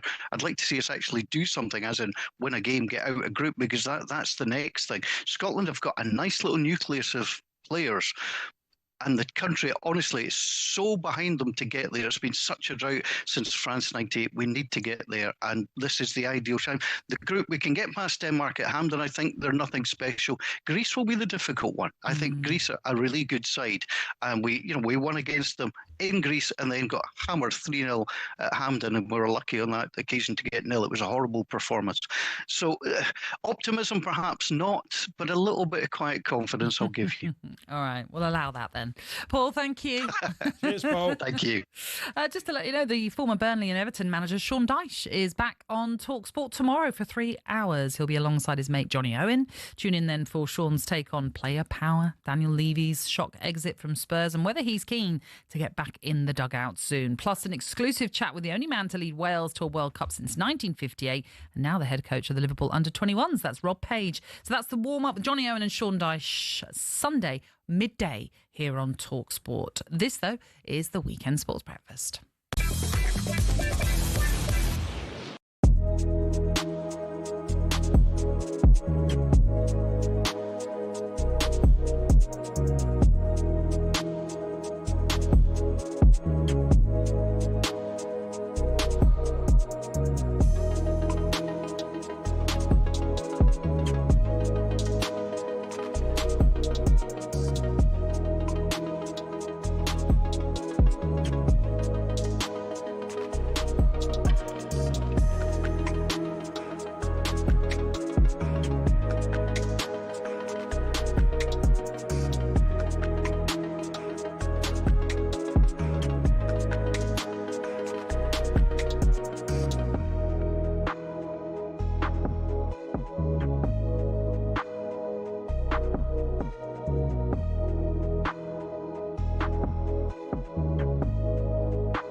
Good morning. This is the Weekend Sports Breakfast. We are live on your radio, YouTube and smart TV. With me is a man who's certainly happy to give Elton John a run for his money when it comes to his spectacles. That's Tony Cascarino. It's the turquoise one again. Yeah. It's not autumnal brown. No, I'm going to go pretty much autumn in probably a couple of weeks. And that'll be it. Well, I won't see you then, so... Anyway, Cass is alongside me. I don't know what to say. It's my last weekend. I'm moving off the breakfast show. That's all I'm saying. Anyway, it's fine. It's fine. It's all good. Here are some of your headlines this morning. Chelsea began their WSL title defence with a 2-1 win over Manchester City at Stamford Bridge last night. Luis Suarez has been given a 6-match ban for spitting at a Seattle Sounders coach following a cup final defeat. And the big news of the weekend... there is a new host of talkSPORT Extra Time, Ben Fletcher, who gives us a preview of what you can expect tomorrow morning from 1. Morning, Natalie. Morning, Cass. Yet we'll be reflecting upon what I hope is a really convincing win for England over Andorra. The last England camp was an absolute disaster, wasn't it? 3-1 friendly defeat to Senegal. And a not particularly inspiring win over Andorra. A bit of mitigation. It was the end of a very, very tough season. We've been told that lots of times. But now is the time for Thomas Tuchel to make good of his words on a lot of the back pages this morning and smash the doors down. Beat Andorra convincingly, make us excited. Everybody's missing the Premier League. It's up to the England team to deliver. Lots of other things going on. We'll be checking in with the non-league. Big weekend of non-league football in the absence of the Premier League. If you can get to a game today, please do so.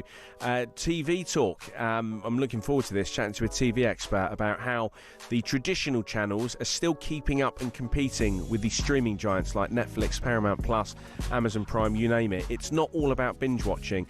There's something to be said for scheduling a programme at 9 o'clock on a Thursday, and they still do the numbers. Hopefully we'll do the numbers on Extra Time on talkSPORT tomorrow morning from 1 with me, Ben Fletcher. Hope to see you there. Yeah, one to look forward to. OK, it's now time for this.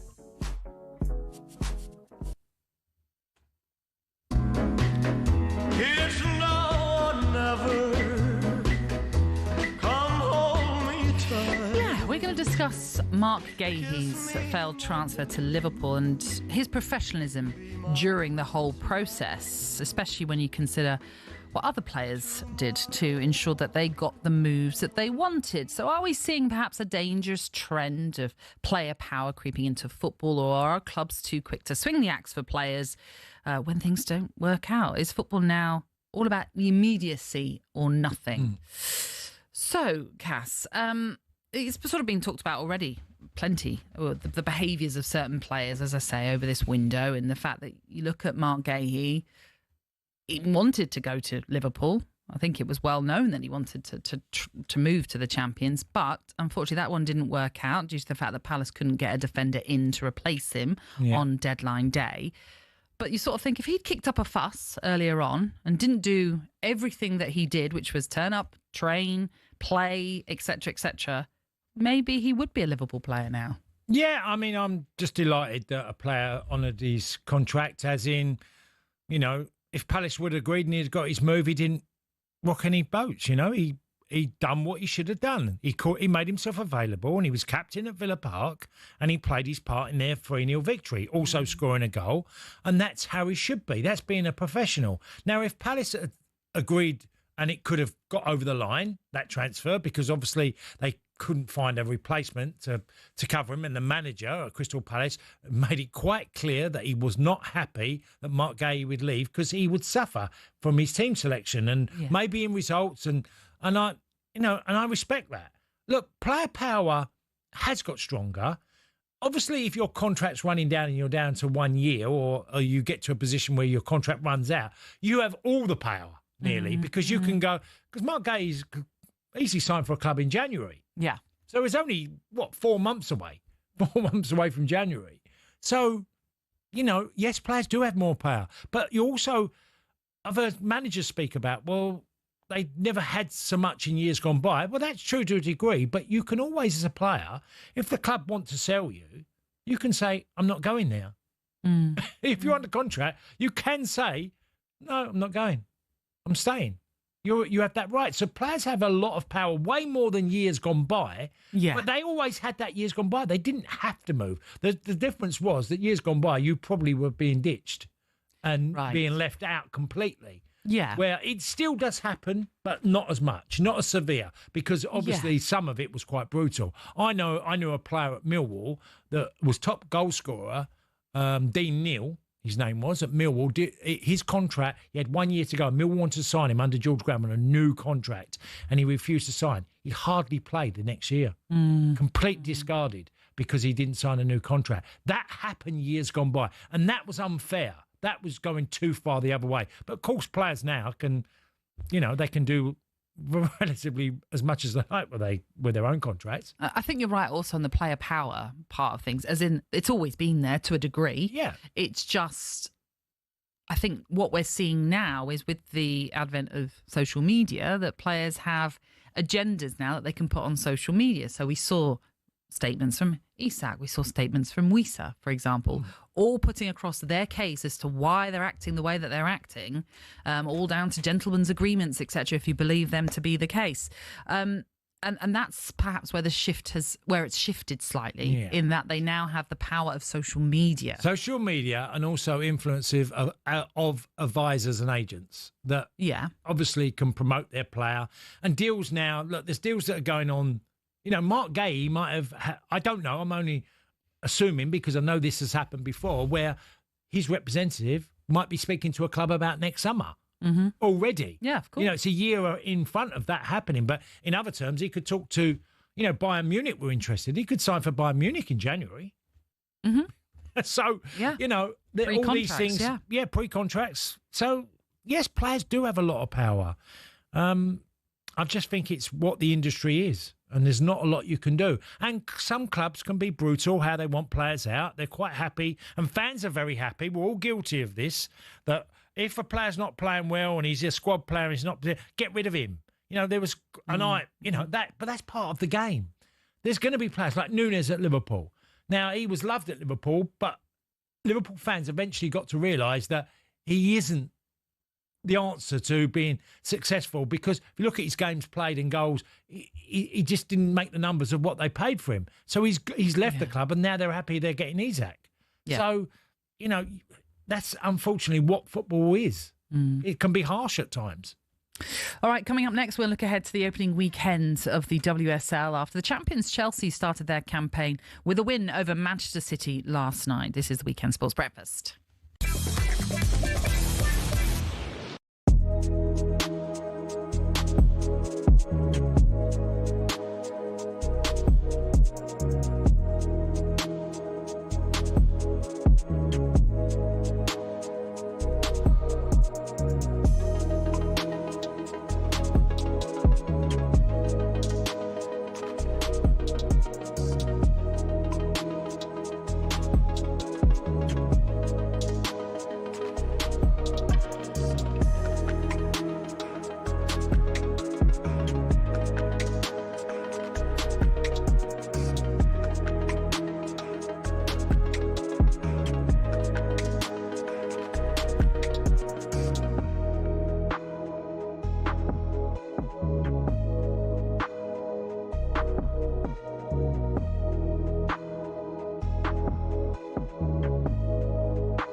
Thomas Tuchel's busy trying to bring glory back to England for the first time since '66. But how did he get here? Well, from the sleepy town of Krumbach via some giants of European football, here's his journey to Wembley. Sitting around 60 miles west of Munich, Krumbach's population is less than 14,000 people. But Tuchel's friends there remember a boy whose ambitions lay far beyond the Bavarian community. His will to win was evident early. Tuchel often captained his youth football teams, and his school side lifted the national German football trophy in 1987. The sport took the young defender on a whistle-stop tour of South Germany, from Augsburg to Stuttgart and then Ulm. A knee injury ended his playing career at the age of 25, though. Tuchel accepted his first coaching role in the Stuttgart youth setup in 2000, hired by none other than Ralf Rangnick. Under Tuchel's stewardship, the club's under-19s won their league title in 2005. But Stuttgart chose not to renew his contract, feeling Tuchel had an abrasive personality. He went on to manage Augsburg's second team before spending 5 years at the helm at Mainz. He then followed in Jurgen Klopp's footsteps and moved from Mainz to Dortmund. Here, Tuchel secured his first major silverware, the German Cup, in 2017. 8 more major trophies came next for Tuchel in just 5 glorious seasons. He won 2 Ligue 1 titles and a pair of domestic cups as PSG boss. At Chelsea, he famously lifted the Champions League, as well as a Super Cup and a Club World Cup, and he also bagged a Bundesliga at Bayern Munich. And then, 4 months after leaving Bayern, Tuchel was unveiled as England's new manager. I always wanted to come back to England. That was my big goal. I have the best memories of the country, of the league and of the players. The attitude towards the game, the attitudes from the supporters. Well, here's hoping Tuchel can finally drag England over the line at a major tournament.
Good morning, this is the Weekend Sports Breakfast. I'm Natalie Sawyer, and with me it is the former Celtic and Marseille striker Tony Cascarino. Good morning.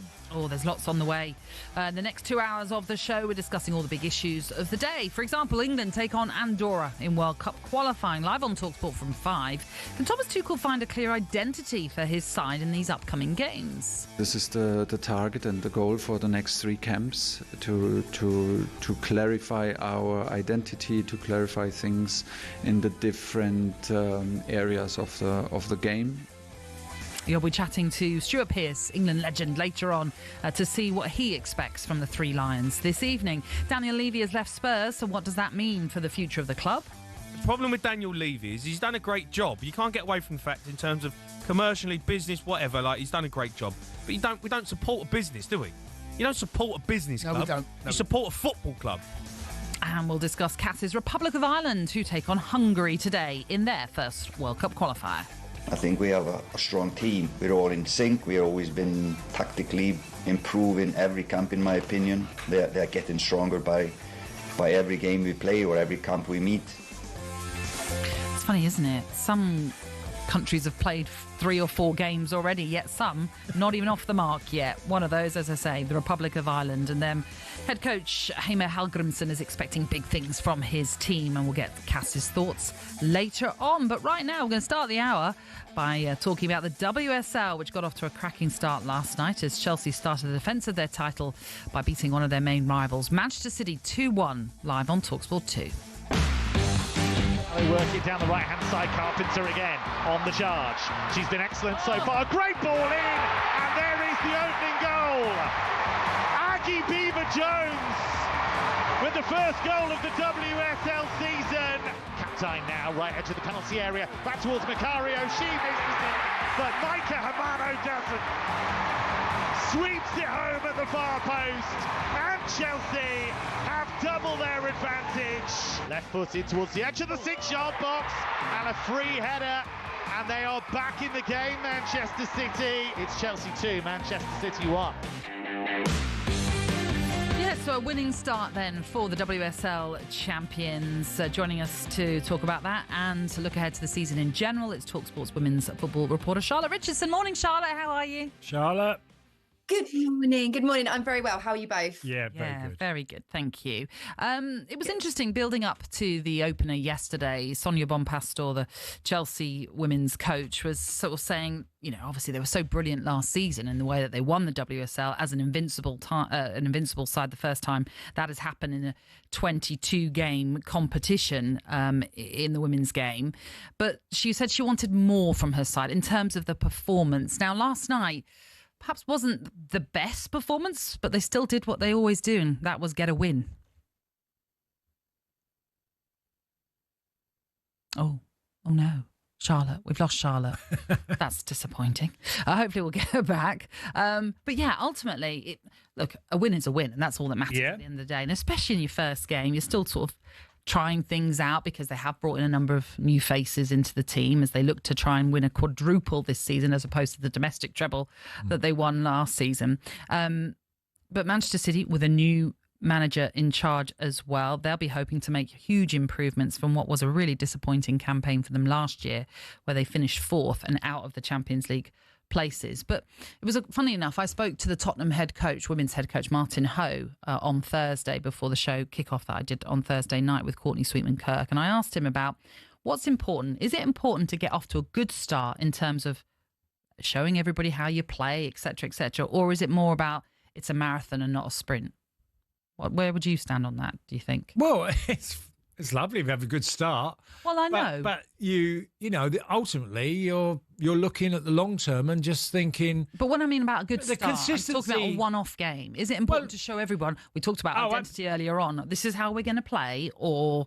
What any manager would want was new players coming in, settling in and fast. There's nothing better than that. You know, especially if you've had an investment as a club like Chelsea. They're always challenging. You know, they're WS winners, aren't they? You know, they've done it numerous times. They haven't won the Champions League. Arsenal have done that. They know Arsenal's a massive rival. I was listening to you Thursday night when I was coming back from Alan Brazil's golf day. Oh, yeah. You know, and there has been so much intrigue about the women's game, obviously with the transfers and what's happening and who's going to be competing for the title. Chelsea certainly are. I think we know that already. Yeah, of course. Yeah. Charlotte is back with us after little gremlins in the system there. Charlotte, I don't know if you caught my question about the actual performance of Chelsea. Yeah, I think my Wi-Fi is a little bit like Chelsea, stuttering, a half decent start. But no, I think it was really interesting, Sonia Bonpastor. And she's such a measured, almost mellow character. But as soon as she crosses that white line and she's in the dugout, you see she's constantly getting onto her players, and it's those little niches and it's those little areas of improvement for Chelsea in terms of performance. And I spoke to her after the win yesterday and asked her, really, where are those areas of improvement? Because to my naive eye, Chelsea just look absolutely unbeatable again. And she's talking a lot about their in possession work, and it's the first game of the season, but I think Chelsea. They're just going to build that fluidity when they do have possession. Ellie Carpenter was absolutely exceptional upon her debut, has absolute pace to burn down the right-hand side. But the thing that was so scary, guys, was seeing those that weren't used on the bench and those that who are unavailable due to injury. No Lucy Bronze, no Lauren James, no Naomi Germer. So Chelsea look formidable. Charlotte, tell us about how many, because both teams always invest, and how many players made their debut for their teams, Man City or Chelsea last night? Because like you said, the bench was very strong. And the influence, the ones that did play. Yeah, so for Chelsea, it was just the one debutant, Ellie Carpenter, who in the updates, I kept shouting her out. I thought she was such a good acquisition for Chelsea. For Manchester City, there were a couple. There was Lohman in the middle of the park, the Bayern Munich player, who I think will really add a bit of nous to Manchester City's midfield. It was actually a player who was unavailable for Manchester City, who I think City fans cannot wait to get into their 11, and that is Grace Clinton. I've been listening to talkSPORT throughout the week discussing how can a player switch from the blue side to the red side of Manchester. But for Grace Clinton, I think coming into that City side and playing with her England teammate Lauren Hemp, Bunny Shaw, Vivian Miedemar, I think City will come good, and I think they will improve, and there were notes to be optimistic about. But I think it's going to be over the course of today and tomorrow, we're going to see a lot more debutants in the WSL, which is so exciting, because part of the legacy of England Lionesses doing so well in World Cups and European Championships is that our domestic competition can attract the best talent in the world. And it really does feel now that players want to come and play their football in the WSL 1 and the WSL 2. The only game today, but I think it's a massive game that we have to talk about. It sees Arsenal, the reigning European champions now and runners-up in the WSL last season, taking on the newcomers, the London City Lionesses, who are an absolutely fascinating story. And I don't know if you can sum them up in as briefly as you can, but tell us why they're so fascinating, this new team. London City Lionesses are fascinating because they're the only independent women's football club competing at the top tier of English football. All of the other clubs, the Arsenals, the Chelseas, the Manchester Uniteds, of course, have a men's setup that they're a part of. They have that cohesion. They can sometimes share resources, training grounds. We're seeing the men's stadiums being opened up for the women's games. London City Lionesses have no men's team to link up with. They're owned by Michelle Kang, who in herself is a fascinating character. She owns Olympique Lyonnais and Washington Spirit in the United States, and amongst those football clubs, her agenda is pushing women's sport in its own entity, in its own right, building sustainability, financial investment, and attracting some of the best players in the world to come and play for London City Lionesses. They got promoted from the Championship last season. She spent over £2 million in this transfer window. So that's what makes them so intriguing, is the fact that they do it on their own. They almost rewrite the rule book in terms of how can elite teams operate in the top tier of English football. Where do they play their home games, Charlotte? They play their home games at Bromley. Oh, I didn't even know. And another game you can go to then. Watch the London City Lionesses. Yeah, come down next Sunday. They've got Manchester United at home. Oh, right, okay. Yeah, 2 tough games really for them to start the campaign with. But what's fascinating as well about Michelle Kang, and we keep using the word fascinating, but she has said, we're not here to just make up the numbers. We are here to disrupt, essentially, is what she's alluded to. And the aim is to be a Champions League team in the not too distant future. And when you look at the players that she's brought in this window, it's not just talk, it's not just lip service. Some real WSL experience in the likes of Danielle van der Donk, Nikita Paris, but also the signing on deadline day of Grace Guioro, who was so eye-catching for the French national team at the Euros as well. The investment as well, Natalie, isn't just in the star talent, it's in the infrastructure behind the team, from the coaching setup to the operational side, the strength and conditioning. She does a lot of work and research into subjects like from the medical perspective that haven't necessarily been researched in women's sport and health, which I think is brilliant as well. So it's not just for the benefit of London City Lionesses, although of course that is very high on the priority list. There's actually a really nice altruistic objective to try and enrich women's sport and women's health overall, which I think is quite admirable. Obviously, as I mentioned with Arsenal, they are the runners-up from last year. They won the trophy that Chelsea have still eluded them because they're so desperate to win that European Champions League trophy. But Arsenal did it. Do you think they are their nearest rivals to this WSL title? I think so. And because of the firepower that they have up front, Arsenal, they were a little bit leaky towards the end of last season, and that cost them a few points. And in the end, Chelsea had tied up their title by January, unfortunately. And that's my real hope for this season, is that we do see a really compelling down to the wire title race. And Arsenal have again reinforced. Rennie Slagers has gone and broken the transfer record for Olivia Smith, a 21-year-old forward player from Liverpool, who's going to be really, really exciting. They've of course retained the services of Chloe Kelly, who is a household name in this country. Don't need to explain to people what she can bring to a football team.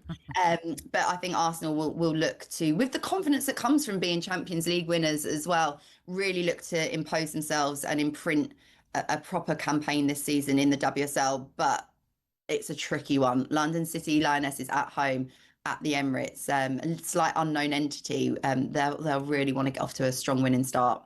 Brilliant. Charlotte, thank you. Thank you, Charlotte.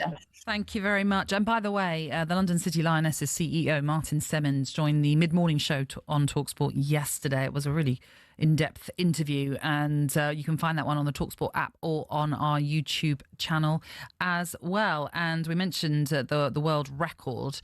Olivia Smith was that when Arsenal bought her from Liverpool. That was then smashed by the London City Lionesses when they brought in Grace Gayoro from PSG for 1.4 million. Wow. So, she is certainly putting her money where her mouth is, Michelle Kang. Interesting. Okay. Don't forget, talkSPORT 2 brings you live commentary of the Merseyside derby tomorrow as Liverpool take on Everton. That one kicks off at midday. Now, next, we'll get the latest odds from Coral, and later on this hour, we'll discuss more on Daniel Levy's exit from Spurs with talkSPORT's very own Reshmin Chowdhury.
Very good morning to you. You're tuning into the Weekend Sports Breakfast here on talkSPORT. So we are on your radio, YouTube and Smart TV too. It is two-time League Deux winner, Tony Cascarino. Is that right? No. No, I knew. Well, I won it 3 times. Well, yeah. But do we count them? Because you didn't go up one of the times. No, we had to stay in the same league, even though we got promoted. So we got promoted 3 times. Okay. Well... Got our bonuses. You won it 3 times. You didn't get promoted 3 times, should we say? Yeah. Yeah, all right. Okay. Tony Cascarino is with me, Natalie Sawyer. Do you want the chance to win £25,000 in cash plus Oasis tickets to their very last show at Wembley on the 27th of September? Well, listen up. Maybe get a pen and paper handy right now, because we're giving you the chance to win our biggest competition yet. 2 lucky winners, yes, 2 of you will win a pair of tickets to see Oasis live at Wembley for the last time. But that's not all. Along with those tickets, one of you will walk away with a massive £25,000 in cash. For all the details and how to enter, listen up right now, because you could be one of those lucky winners. 18 plus, UK excluding Northern Ireland. For a chance to win, text the word Oasis to 83338 and you're in the draw. Text costs £2 plus 1 standard network rate message. You must have the bill payer's permission. Or you can enter for free by calling 0330 880 338. All entries must be received by the 19th of September at 9 a.m. This is a talkSPORT limited promotion run on talkSPORT, Talk and Virgin Radio UK stations. Full terms and conditions at talksport.com. Best of luck. OK, it's time for the latest odds from Coral. The Coral Daily Download on talkSPORT. Brought to you by Coral, the home of the free-to-play Golden Rewards Shaker. 18 plus max 1 reward per player per selected Shaker day. 8 a.m. to 8 p.m. Restrictions and T's and C's apply. Gambleaware.org. Good morning, John Hill. John. Good morning, Dan. Good morning, Cass. Hope you're both well. Yes, good. We are. The sun is shining, so what's not to like? Hopefully the sun will be shining on England at Villa Park tonight. Yeah, it should be, shouldn't it? Obviously, a chance to see probably some of the fringe players in this Thomas Tuchel squad. But he'll be looking for a big performance, won't he? England were a bit disappointed against Senegal on their last appearance. Now, they should look good against Andorra. They won to 150 to prevail today, so £150 you've got to put on just to win the one. That tells you everything you need to know about this game. So hopefully England can impress, put in a big performance. Going to be tougher on Tuesday against Serbia. That'll be a much stiffer test. But in terms of today, as I say, long odds on to prevail. Handicap market is probably the way a lot of punters are going to be looking at today. That's -4. So Andorra will get a 4-goal start if you're playing in that market. And then first goal scorer as well, probably keep an eye on that team sheet later today. Will Harry Kane start? He's the favourite at 11 to 5 to score the first goal. But with a few new faces in there, Cass, as I say, that team sheet's going to be important today, isn't it? Not really, John. No, I think anyone who plays will score will get a chance, and I'm more intrigued by the actual goal score. Well, I've gone for 6-0. What would 6-0 be, John? If you've got them in front of you? I have actually. That's the one that I thought of. It's actually 6-1, so very easy. 6-0 is 6-1. Probably most likely, isn't it? 5-0, 6-0 or something. But you just never know with England. We've had these games before where we've already put 2 or 3 past the opposition. So hopefully they can get some goals today. It's a good opportunity for them, isn't it, really? Yeah. There is another game. It's Ireland taking on Hungary in Dublin. Obviously a lot closer. Yeah, much more competitive, this one. And I know it's early days. It's the first game of the group for Ireland, but this is going to be a crucial game for them, because if you think of the group they've got, these are the games they've got to win, really, to have a good chance of qualifying for that World Cup. They're 6-4 favourites. Hungary will pose a strong test today. They're 21 to 10 to prevail in Dublin. The draw 2-1. But yeah, key game, I think, this early doors already. So Ireland need to be switched on 7:45 tonight. And if they can get a win, they'll be in a good position to build on and try and qualify for that World Cup next year, which would be huge, wouldn't it, for Ireland, if they could book their place there in America, Canada and Mexico. Yeah, I need to work next summer John. Yes. No, hey, it's a Let's hope they qualify. It's a golden opportunity because obviously Portugal are the favourites to get through in first place. But with the second teams all being in the playoff, it gives Ireland a chance. Fingers crossed for Absolutely. Bulgaria then. Hey, if you're going to get work with the Republic of Ireland, I might get it with Bulgaria. No, not at all. The tennis, US Open finals weekend. It is, yes. I was watching a little bit of the men's semi-finals last night. Djokovic, fair play to him. He was beaten in straight sets, but he put up a strong test, did Djokovic, real champion. But it's the final we're all expecting. Yannick Sinner versus Carlos Alcaraz, top two players in the world. They've already seen these two, haven't they, in Grand Slams this year. And this rivalry is going to linger on for some time. Now, in terms of the game tomorrow evening, Sinner is the favourite, the Italian 3-4 favourite. Alcaraz, even money, so not much between them. You pay your money, you take your choice here with these two. And then the women's final this evening, Sabalenka, the world number one, taking on Anisimova. Now, this is more in Sabalenka's favour. She's the one favourite here at 1-2. Anisimova available at 9-5. So, finals weekend in New York, and two really tasty finals to look forward to. Briefly, John, racing, Ascot and Haydock today. It is, yes. I was at Haydock yesterday, actually. Glorious day there. They've got the Sprint Cup today, the Group 1 for sprinters, the feature race at Haydock. Lazard, the French raider, is the 2-1 favourite to prevail here. It's been a wide open division this year, the sprint division. No one's really taken it by the bull by the horn, but Lazard, good chance to build on his success at Royal Ascot in the Queen Elizabeth II Jubilee Stakes. And you mentioned as well at Ascot some good racing there today. I think the ground's on the soft side at Ascot. They've had a bit of rain over the last couple of days, so I expect the ground to be on the soft side there. And we're not far away from the St Leger next weekend. That's the final British Classic of the season, so still plenty to look forward to in the flat cold cast. But then we're not far away now from the jumps action starting, are we? So we'll be looking forward to some racing over the obstacles. But yeah, plenty of life still in the flat season with the St Leger and the Arc at Longchamp in Paris as well in early October. So plenty still to come. Brilliant. John, enjoy today. Thank you. Cheers, John. Have a good day, guys. That was John Hill from Coral. It's 18 and over. BeGambleAware.org. Please do gamble responsibly. The Coral Daily Download on talkSPORT. Brought to you by Coral, the home of the free-to-play Golden Rewards Shaker. 18 plus max 1 reward per player per selected Shaker day. 8 a.m. to 8 p.m. Restrictions and T's and C's apply. GambleAware.org. All right, on the way next, we're going to be joined by talkSPORT's very own Reshmin Chowdhury, Spurs fan. Should give us his thoughts on Daniel Levy's exit.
Good morning. Thank you very much for joining us here on the Weekend Sports Breakfast with the Republic of Ireland's fourth highest goal scorer, Tony Cascarino, who is with me, Natalie Sawyer. And you can see us as well as hear us, perhaps even admire Cass's specs. A beautiful turquoise. Yes, I'm enjoying them. Aquamarine, perhaps? Yeah, that's probably a better description. Okay. talkSPORT is now available on your smart TV, so just grab the app on Android TV and Google TV. We're even on Prime Video. talkSPORT then live on your screen as well as on your speakers. Here are some of your headlines this Saturday morning. An emotional Lionel Messi scored twice for Argentina in a 3-0 win over Venezuela in what may well be his final competitive match on home soil, as he has not yet decided if he will play at the World Cup next year. Amanda Anisimova will play Aryna Sabalenka in tonight's US Women's Open final, which will be played at 9 p.m. And AC Milan midfielder Ruben Loftus-Cheek was added into the England squad after Adam Wharton pulled out injured. He spoke to the media earlier this week about his relationship with Thomas Tuchel. After working with him, he knows me as a player, and I played quite a lot under him, so I thought, maybe if I'm doing well, I might have a chance. But I don't know, just being in the Serie A, kind of, not many people are watching that from England, so. But I knew the manager would be keeping tabs on all the players playing abroad, so yeah, I thought maybe if I'm doing well, I might get a shot. Last appearance, Ruben Loftus-Cheek for England was in the US friendly in November 2018. Yeah. It's good to see Thomas Tuchel looking abroad and picking out those players that he feels can do a job, even though, as he rightly just said there, maybe not most of us aren't watching Serie A every week. Well, he had a couple of serious injuries, yes. Ruben. And you see him on a pitch. He's 6'3", strong as an ox. He's good on the ball. And obviously injuries have played a big part in his career. I think he had a great loan spell at Crystal Palace, didn't he, when he looked like he was absolutely on top of his game. Yeah. But he suffered too many injuries. And hopefully, this season, if he keeps himself fit, plays to a super high level, he'll have a chance of being involved. Indeed. All right. We'll find out if he's involved tonight, later on when the team news is announced with the game live on talkSPORT. Let's chat about the huge news right now that broke on Thursday, that Daniel Levy has stepped down as the chairman of Spurs. After nearly 25 years in the position and overseeing Spurs to 7 cup finals, winning 2 of them, the League Cup in 2008 and then last year's Europa League, he has left the club amidst years of fan backlash even surrounding how the club was being run under his stewardship. Former Crystal Palace owner and talkSPORT presenter Simon Jordan joined Breakfast yesterday morning, and he believes he was pressured to step down. I would look at this and say probably Joe Lewis or the Lewis family have pushed Daniel. My nose tells me that. The judgment is interesting, whether they want to get some new money in the business, whether they're selling the business, and Daniel may be being moved out of the way to be able to achieve both outcomes. It's an interesting characterisation that they're putting out, the Lewis family now, that they're suggesting that they want a new level of success, which then positions them with extra currency with the fans. It's interesting because I would imagine the business was run by Daniel under their directions, and their ambitions were probably very different, to fund the football club in a different way. So it's interesting that they're now positioning themselves as being in pursuit of success, because that gives them extra currency with the fans and looks like a new era, and Daniel was part of the path. Okay, so that was Simon Jordan's reaction. Let's bring you a Spurs fan take on it, and host of talkSPORT's Game Day exclusive, Reshmin Chowdhury, then, who joins us to talk about the future of her club. How are you, Reshmin? Good morning. I'm really well. It's international break, isn't it? So I'm obviously enjoying a quiet Saturday for a change. So yeah, I'm very well. Nice to see you both. Nice to see. Well, isn't it funny you say that, and then we go, do you mind joining us in the morning? I know you got a day off, but do you mind? Yeah, Resh, have a lion. No such thing, Reshmin, no such thing. Tell us then, first of all, your reaction to that news when it broke on Thursday. I was stunned. All I can say is I was stunned. I was sitting in my car listening to the guys on Drive, Andy and Benty, and out of nowhere, I know he said there's some big news for Tottenham Hotspur fans. We're going to break it to you first. And I thought, what has just happened? I mean, I genuinely was, I think like most of us in the media, was absolutely stunned. I didn't expect that news. You expect that, all eras will come to an end at some point. But it was the timing was so curious, the manner in which it happened, the amount of shock across media, actually, because, you know, we will always hear some sort of murmurings of things potentially happening, but it didn't feel as though anyone really had any clue what was coming. So, yeah, utterly stunned was the first thing. Rashmin, we heard Simon Jordan there, and he spoke about he felt he'd been pushed. I'm reading, it got the front of the Daily Telegraph. Daniel Levy left heartbroken. So it feels like, as the papers day by day, that there's a real backstory to his parting of the ways. Yeah, I wouldn't be surprised at that. I mean, I think, you know, the writing was on the wall. I think when Donna Cullen left, because she was his, you know, kind of absolute, his right-hand person, if you like. She was there. They had a culture that they created at Tottenham very much together, I think. So I think when she left, when Vinay Venkatesham was brought in, I think that was, you know, kind of the first sign that it could happen. I think with the timing, it's quite curious. So I think perhaps there's been an urge to sort of shift the culture internally to change things going forward. And it does feel, I really, you know, can understand why Simon Jordan was having that point of view, because I do think that it, you know, it's easy to use Daniel Levy as the scapegoat for why there hasn't been success on the pitch, why they haven't spent this much money here, there and everywhere on players, when other teams, you know, like teams within London and around have been doing the same. But you know, the purse strings were held by the Lewis family, so they're the ones with the ultimate control. So it does feel as though it probably wouldn't have been Daniel Levy's choice to leave on these terms. So yeah, I can sympathise with that.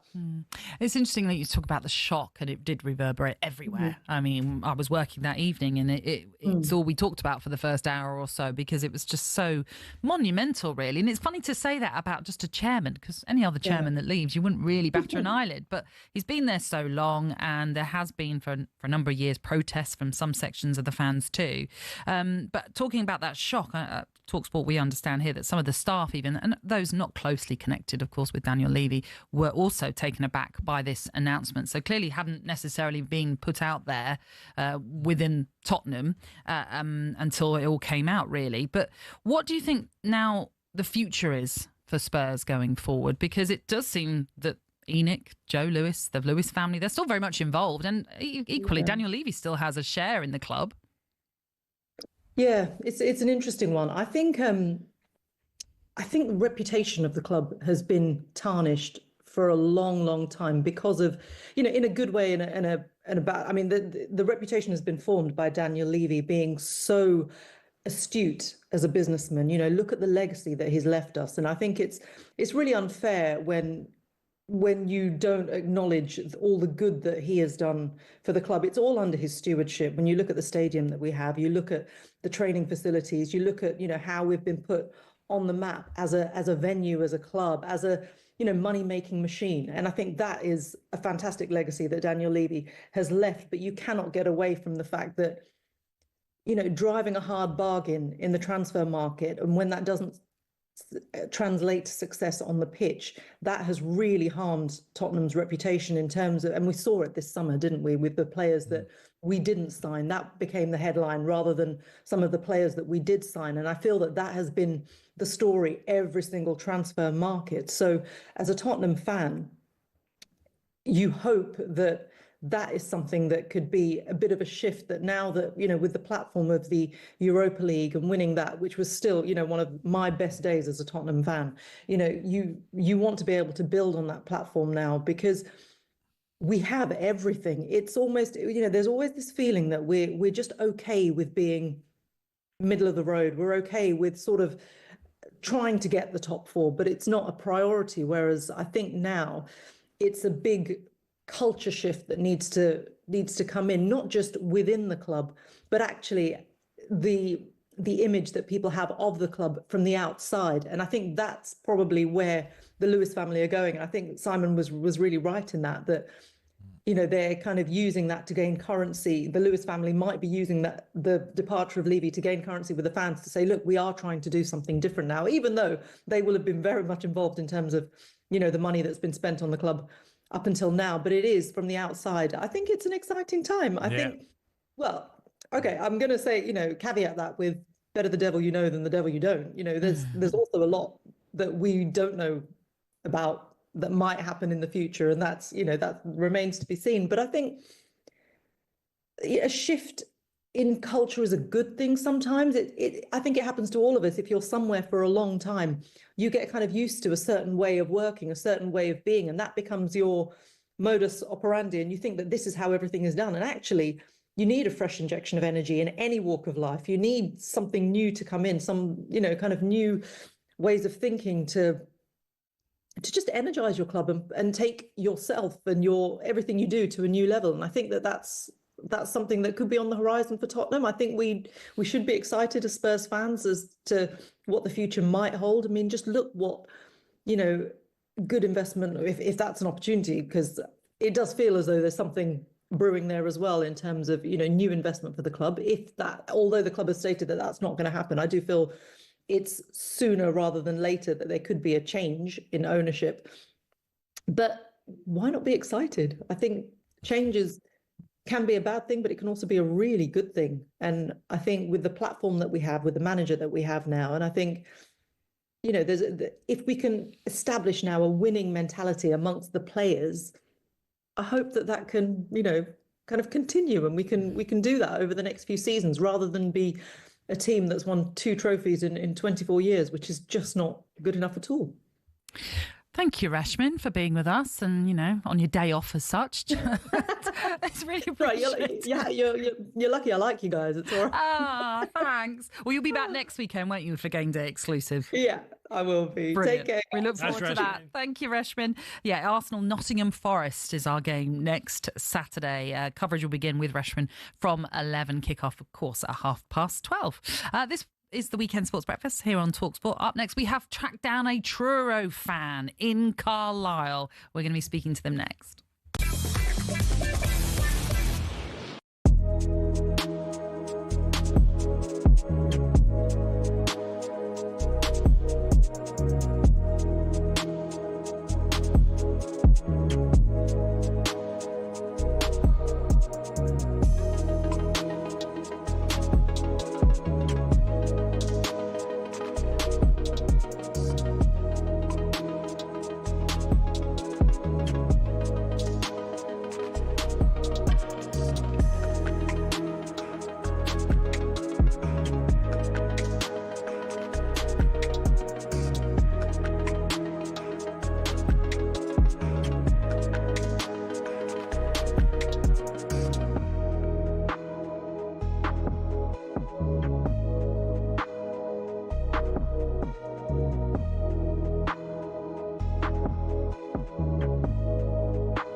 Good morning. This is the Weekend Sports Breakfast with a man who has the freedom of the French city of Nancy. That's Tony Cascarino. And me, Natalie Sawyer, with you until 10. A couple of headlines to bring you, or certainly something to mark for you today. Arsenal kick off their WSL campaign at home to the London City Lionesses at lunchtime today. Kick-off is at 1:30. It comes after the announced Euro 2025 winning forward. Alessia Russo has signed a new long-term contract with the club. I'm sure one of the many stories that you can find on our website. So let's find out what's trending at talksport.com. Here's writer Sean O'Brien with the latest. TalkSport.com is the place to be this weekend as we bring you tons of exclusive and original content to mark the start of the NFL season. You can read our exclusive chat with Ricky Pearsall, the returning San Francisco 49ers star who was shot in the chest before the start of last season.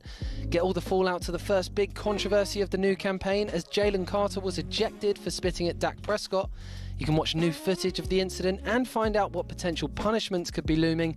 And with the NFL preparing for its biggest ever season of games around the world, talkSPORT's very own Brian T. Smith has been looking at the 18th game and the NFL's $23 billion plan for global domination.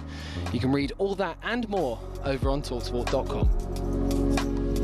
Yeah, well worth checking out. OK, what a day it has been for many Truro fans. I say day, I mean, who knows when they started their journey, but it's a long old journey for Truro fans making their way up to Carlisle.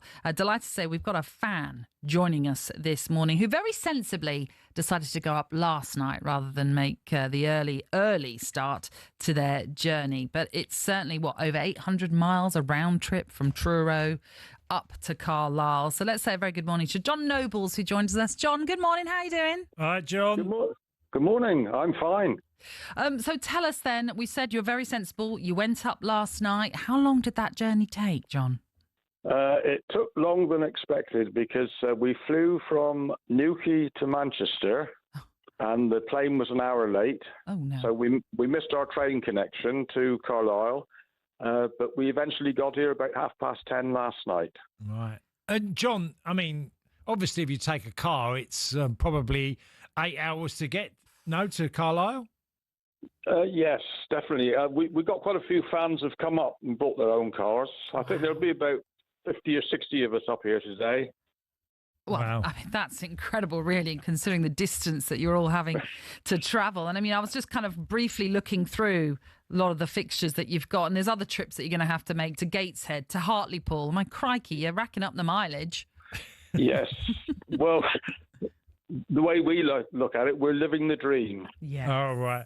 I was going to say, John, I'm not going to sympathise with you too much because you are on the east side of Cornwall. Beautiful. Well, yes. It could be worse. The west. Lovely. That's right, yes. A lot longer on the west. Yeah, we're okay. We love it down in Cornwall. And I say, to reach the National League, we got these long distances, but we're prepared to do as many as we can. Yeah, which is fabulous to hear. And my goodness, like I said, there's a lot of sympathy, I'm sure, from other fans who are thinking about all the long journeys that you're going to have to make. But it is part of being a fan at the end of the day. You want to be there to support your team at as many games as you can. And if they have to be long trips, they have to be long trips. That's right, definitely. And, some are overnight stay. We're up here for the weekend. We're not going home until Monday because we've never been to Carlisle before. So nice. We hope to enjoy the match this afternoon and spend the day in Carlisle tomorrow and go home on Monday. Well, John, you say enjoying, but you haven't had a victory yet. No, they have. They won. Oh, they won. One. Yes, okay. Yes, we are. Yeah, but as I say, we're living the dream at the moment, and we're finding our feet at this higher level. I mean, we were last season a part-time club. We've now had to go full-time. We got some experienced players. We've not been disgraced in any of our games. We just, find it a bit difficult scoring goals. Chances are much harder to come by. But we're slowly improving, and we've not been disgraced in any of our games so far. So, yeah, I gotta say, John, you're the most pragmatic fan I've ever spoke to because you seem very, middle of the ground. Look, this is okay. We're enjoying this new experience. It's actually refreshing to hear this. Well, you've got to be realistic, haven't you? And I mean, our aim is to avoid relegation. It's as simple as that. This is the highest that a Cornish football club has ever got, and we hope to stay here for a long time, if not even go further. So let's see how the season goes.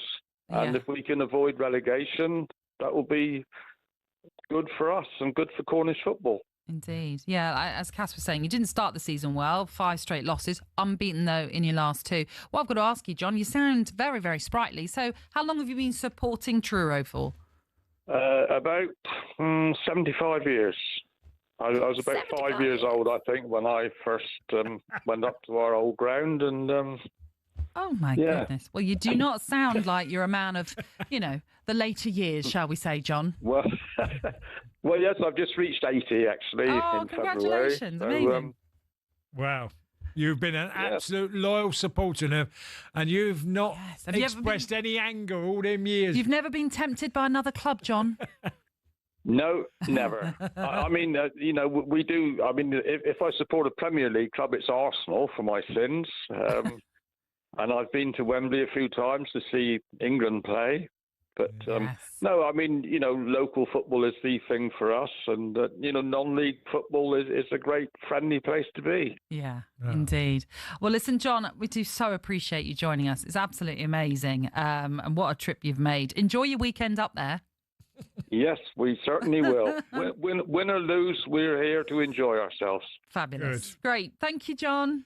Wow. All right. Cheers, John. Thank you. Bye. It's unbelievable, isn't it? It is. Someone who's 80 and could be that pragmatic about his team. That's what I mean. He sounds so sprightly. Brilliant. Absolutely. Love it. I'm expecting, sometimes you think, the manager's got to go. Sort of all this talk we hear so often in football. Yeah. And yet, absolutely being realistic. Well, they're heading up to Carlisle then in non-league, in the National League. I'm sure, I've mentioned it earlier on, there'll be plenty of non-league clubs who might be doing some offers or want to tempt any Premier League Championship fans, even Leagues 1 and 2, where games have been postponed, fans to come along and visit your local non-league or even like Leagues 1 and 2, because there are some Leagues 1 and 2 games that are taking place. I'm sure they'll be doing whatever they can to tempt you along. So if you've got the time, maybe check out your local side and get down there to support them, because that's what it's all about at the end of the day. Right, okay, on the way, we're heading into the final hour of the show, where we're going to discuss the England squad ahead of their game against Andorra this evening.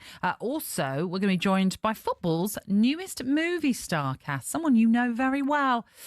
Legendary manager Mick McCarthy is going to be here to discuss a new film project.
What do you get when some of the most individual sports stars club together? Well, a melting pot of history, tension, rivalry, friendship and elite stories. Here are some of the best off-camera anecdotes from the Ryder Cup.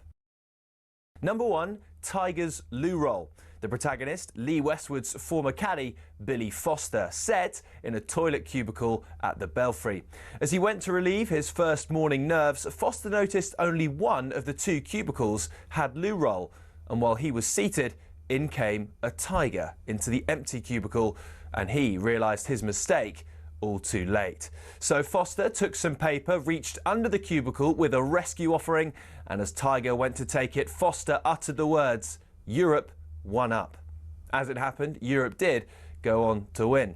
Fast forward 10 years to the miraculous Medina, when, after a gruelling Saturday, Rory McIlroy overslept on the Sunday and was in danger of missing his tee time. Thankfully for him, the person booking player transport was Erica Stoll. She sorted him a police escort to the course. 3 years later, McIlroy proposed in Paris.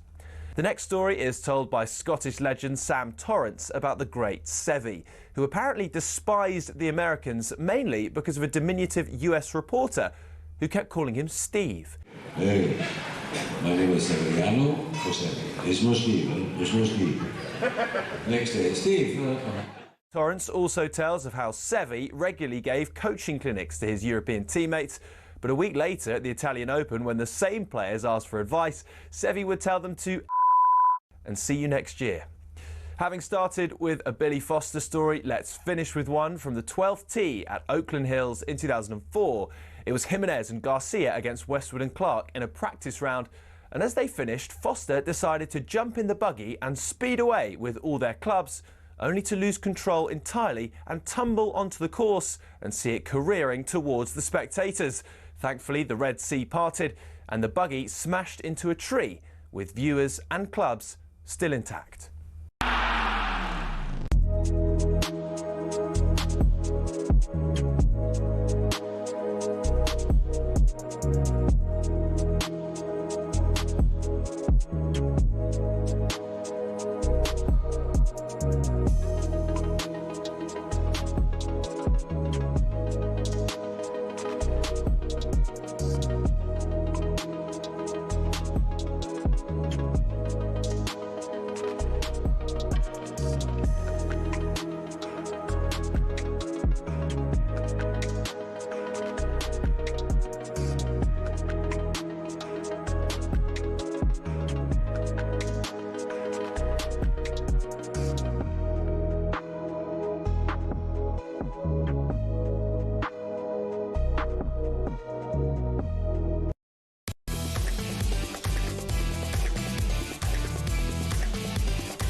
Good morning. This is the Weekend Sports Breakfast. I'm Natalie Sawyer, and with me is a man who not only could score goals, he could do you a nice shampoo and set as well. That's Tony Cascarino. Good morning. There's loads coming up in the final hour of the show. England take on Andorra in World Cup qualifying, live on talkSPORT from 5 p.m. Can Thomas Tuchel find a clear identity for his side in the upcoming games? This is the target and the goal for the next 3 camps, to clarify our identity, to clarify things in the different areas of the game. I will be chatting to Stuart Pearce later on to see what he would like to see from the 3 Lions this evening. We've also been talking Scotland after they picked up a point versus Denmark. What chance do you give Scotland to qualify for the World Cup for the first time in over 25 years? We've got to approach every game with the same manner. We've got to approach every game with the same humility and make sure we pick up as many points as we can over the next 5 games, and then we'll tally it up and see if that's enough. And we'll discuss Cass's Republic of Ireland, who take on Hungary today in their first World Cup qualifier. I think we have a strong team. We're all in sync. We've always been tactically improving every camp, in my opinion. They're getting stronger by every game we play or every camp we meet. Okay, so we'll have more on that. Still bizarre to think that some teams have played 3 or 4 games in this qualifying campaign already, and yet some yet to get off the mark. But that is the situation we find ourselves in right now. So it was now by talking about a new movie project which is coming up next summer, and it's called Dirty Rush. And joining us right now to talk more about it is the director and writer Job Wolfe, and also interesting, someone who might be appearing on it. More familiar on the touchline, but could be a new movie star, Mick McCarthy. Good morning to both of you. How are you? Mick, Joe. Good morning, Kaz. Good morning, Natalie. How are you? Very well. Thank you very well. It's lovely to be here. An absolute honour. Oh, no, it's a real pleasure to be here. I suppose, Job, I'll come to you first before we come to the bizarre that Mick McCarthy's going to be in this, which is great, though. Nothing wrong with it at all. Tell us a little bit about the premise of the film. So the film is mainly exploring spot fixing in the lower leagues of the pyramid. Wow. That's what it's really looking at. And it's basically about those young lads and sometimes those who are a bit more further in the game who haven't maybe had the success that they wanted of moving up the leagues. And we're looking at the distractions that footballers face as to why they may not find themselves where they want to be, or the things that can happen during off the pitch that distracts you from the game itself.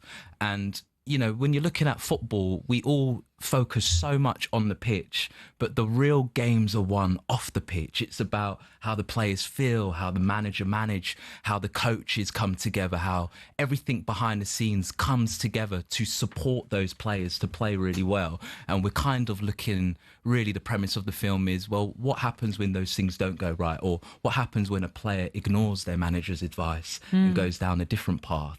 And that very much is the premise of the film. And it's all fictional. Yes. The whole thing is completely fictional. I've done 4 years of research, and that research I've spoken to a lot of people in the game, and I've spoken to, lots of people far and wide, but the film is completely fictional. It's based off elements that you would see in real life, and we've taken aspects of them and moulded it all together and to create something that is really for the British public, for them to enjoy, but most importantly also start a conversation about spot fixing and regulation, because at the end of the day, we've got really good regulators here. The FA do a pretty brilliant job, and the SFO are really good at hitting, illegal betting, but the responsibility really comes down to the individual, the player. And hopefully, I hope by making this film, if a player ever was approached by an organised crime syndicate to spot fix the game, they'd be like, that film, I'm not going to do, I'm going to say no. And I think that's what's important to us. So, why you, Mick? I wish I could be as articulate as that, Joe. Anyway, why me? I think they want some well-worn, wizened old manager that's looks seen it all, basically. Seen it all, been there, done it, and can support. I think I'm supporting him. Firstly, I said when it was about spot betting, I said as long as it doesn't involve me encouraging anybody to do it or to be involved in it or anything like that, because I don't gamble at all. I might have a fiver at the golf and I lose it mostly. Absolutely. So that was my first protocol, and I said to Job, and he assured me it wasn't. And why wouldn't I do it when I get asked to do it? I'm playing a manager who's going to have somebody who's got a few problems, and I'm going to have to try and help him out, I guess. Well, that's the first thing that struck me, Mick, is because you've been so long in the game, not only as a player but as a manager, that you've seen it all, and there's things that you've never talked about that's gone on behind the scenes. You think, oh, I've got this problem. I've heard it from other managers, who've and you've managed at all different levels as well. Yeah. So you've seen it all. Yeah, I have. And, well, funnily enough, I'm going to have to mention, because me and Tony Pulis have started doing a podcast, The Managers. And we had Stuart Pearce on there, brilliant, listening to Stuart, his stories. Yeah. And we have got loads of stories, and maybe we can tell things that we've never told anybody in the past, as long as we keep it legal, I guess, and don't tread on anybody's toes, so to speak. But yeah, I have. I've been through loads of things that never gets heard of. Have I been through spot betting? No, I haven't. That's something that, so anyway, I'm gonna get through that in the film, I guess. I'm looking forward to it. Why wouldn't I? Well, no, absolutely. But we haven't started filming yet. No. So we're in a really good stage. We're at kind of closing our investors and speaking to distributors, and we're planning on starting pre-production in November, and we're moving into shooting ideally March, and we're hoping to get the film out either before or after the World Cup. So did Mick have to audition? Oh, well, do you know what? Out of all the auditions that I have to see, and I must admit, auditions can be quite X-Factor-like. I think Mick's got a great personality, and I grew up seeing Mick, on TV speaking, and I thought he is very articulate. And the reason we wanted to cast Mick and bring him in is because he does offer that security, that authenticity. And, when you're creating a film for the British public, they sometimes need people that allow them to see it in a very realistic way. And that is our way of bringing that realism to, make something that's authentic, but at the same time enjoyable. He 100% is my Gandalf in this film, and that's really important to us. I was going to say, we have seen the blue steel in the camera when you were at Wolves, the Wolves manager, haven't we? I've seen a few things, haven't we? At Wolves, to be quite honest. We've got Careless Whisper, we've got all sorts, Scared of Nothing. I was just fame at last. Have you, obviously you haven't started yet, but also, how many lines will Mick get? Because that can be, we're talking now. No, but there's a lot involved in doing a film. It's a fair point, Cass, because I am memory impaired, by the way. I headed far too many footballs. If you give me too much, but I think he's going to look after me on that. Oh yeah, we're definitely going to look after Mick. I mean, that's what often is part of the process. You write a script, you take it out there, and then you meet the right actors or the right personalities that you believe are going to embody that role perfectly. And sometimes you got to tweak things. You got to put it more in the vernacular of that person or the lexicon in which they would actually speak. Yeah. But that is again why we've got Mick, because we really thought he does fit that. And obviously, hey, by the way, whatever you give me to do, I'll make sure I do it properly. You know that. Yeah. For sure. There'll be I'm not messing around with it. I would certainly wouldn't go, oh yes, I'll come and do it, and then not do it properly. Yeah, no, exactly. But if you're in it, I'm in it 100%. Not. That was very much of the conversation that sold me as well. Is when he said, when I do something, I do it to 100%. Yeah. That for me. Mick was that as a player. I'm not saying he's here. I've known Mick a long time. Mick, that was all in on everything. He exactly. Was. Whether he was a manager, whether he was a player. Yeah. And that's why he succeeded in his career. Absolutely. As a director, all you want is whoever you're working with in that position to just give you your all. Yeah. And it's just a collaborative process. And I'm really happy to have Mick and also have him doing his debut performance in a film in my Was there picture. a second choice? Did you have another one? If there was, to be honest, once Mick came aboard, we were all in for him. There was three in front of me. Well, I was going to ask, do you need a former Republic of Ireland striker to go with the defender? Have you got any other ex-pros involved? Yes, we are speaking to some. At the moment, due to your normal kind of non-disclosure stuff, I can't mention everyone, but I would say we're starting with this announcement of saying to everyone, look, Mick is in the film. He's 100% signed up. This is 100% happening.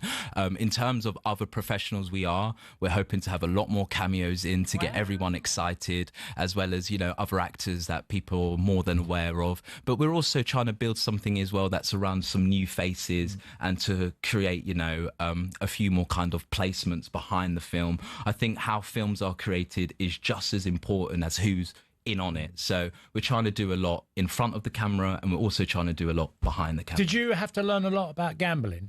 Like obviously, yes. Spot fixing is a specific way of gambling. Yes. So you've obviously had to learn all about the sort of do's and don't do's. In absolutely. Gambling. Yeah, absolutely. And that has been a journey, as I said before. Challenge.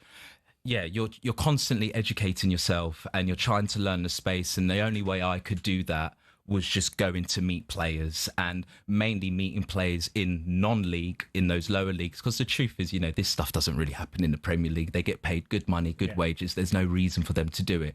This stuff really happens in the lower leagues, where sometimes people are having a much harder time.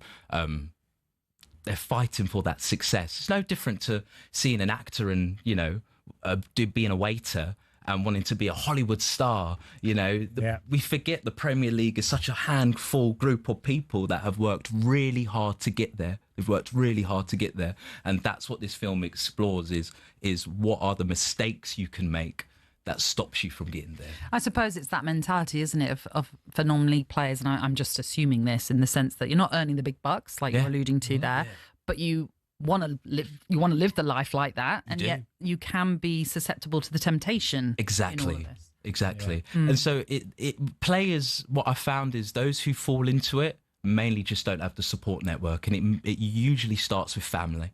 You've got a good family around you, you've got a good mum and dad, or you've got people that care about you in that way. That is usually the catalyst that allows you to stay focused and go forward. But if you don't have that around you, that's when that temptation becomes more alluring, let's say. What was it you said? The do's and the Well, don'ts? no, And the don't do's. no. There's something. What I mean gambling the is do's and the don'ts, isn't it? That's what it's the do's and the don'ts. Yeah, but what I meant with gambling, like that's a very unique type of gambling, spot fixing. Yes. Yeah. More than other, just straight betting of a game or a Yes. first goal scorer. Spot fixing's that's pretty calculated.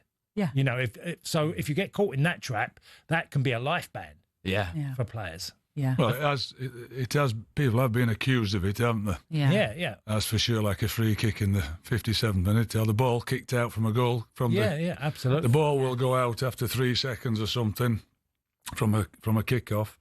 But I did say to Job, so long as my character is completely against it and he's helping whoever that might be to help him throughout that. But because I'm not a gambler, Kaz. No, I know. You know. I just don't. I don't. Like I said, £5 at golf, and I usually pay me mates on a Wednesday a £5 or somebody. Did you ever play hearts with Big Jack in the back of the bus? Oh no, I just used Big to Jack laugh at you lot. I used to be cursing you lot blind for cheating or something. We used to play for a £5 with Jack. And if you were going to put a particular game, if you put the Queen on him, it's called Hearts, the game. If you put the Queen on him, as you were about to do it, it'd say, if you put it on me, you won't be playing it. So everyone would change their card and put another card down. As Mick knows. I wanted to add to Mick's point is that, what I found from doing my research is a lot of people don't know what spot fixing is. Yes, that's why I mentioned more what match fixing is. Yeah. So I wanted to be clear with the audience that are listening today. Spot fixing is really as easy as simply just going up to a player and saying, I'll give you loads of money to get a yellow card on this minute in the first half. Yeah. That's why it's so hard to regulate. Anyone can do it. Yeah. Anyone can do it. You could do it in other sports as well. Cricket's one of the easiest absolutely. ones. Yeah. And now, when we look at betting, you can bet on anything. Yeah, absolutely anything. Gone wild in that sense. Absolutely wild, yeah. You're going to stay with us for the next part as well, where we'll talk more to the football manager turned movie star, Mick McCarthy, and director and writer of The Dirty Rush, Joe. You've got to change your name now, Mick. I know, and I've got the perfect face for radio as well. There is no other Mick McCarthy, is there, as an actor? Oh no. Wow, it's all worked out perfectly. Boom, that. Have some of that. Oscar's going to be calling soon. We'll be talking more to both of them in just a minute.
Good morning. This is the Weekend Sports Breakfast here on talkSPORT. We're live on your radio, YouTube and smart TV. It's the former Aston Villa and Celtic striker Tony Cascarino who is alongside me, Natalie Sawyer. And right now we are still joined by Mick McCarthy, obviously a manager who's now turning into a movie star with the new movie project that he's signed up for called Dirty Rush, which will be directed and has been written by Joe Wolf, who's also here in the studio with us. I mean, it's going to be a fascinating watch, I'm sure, and we're all very much looking forward to seeing this. In terms of, just for you, Joe, very quickly in your career, obviously film production very much at the forefront of it, but this is your first personal own film that you've written and will direct? So I kind of, normal kind of progression so far. You know, I went to film school and I was lucky enough to win a kind of pitch where I got to make a short film. It was called Misandrist, and I released that. That got nominated for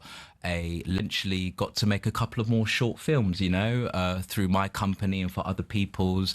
My last two films, short films that are currently in the festival circuit, is called The Crystal Gene and a drama called I Had a Fall. I had a great time making The Crystal Gene with a really good executive producing partner and director called Stuart Daly, who's currently just come off the back of working with James McAvoy on a film called California Scheming, which is definitely, I think, coming out very soon.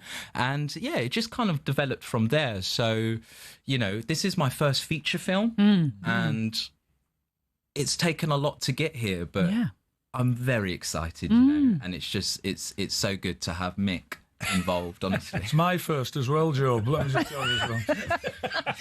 It's the first. It could be the start of many. Who knows? I was going to say, Mick, it is your first, but there's also the film that's coming out about Saipan 2002 World Cup. Yeah.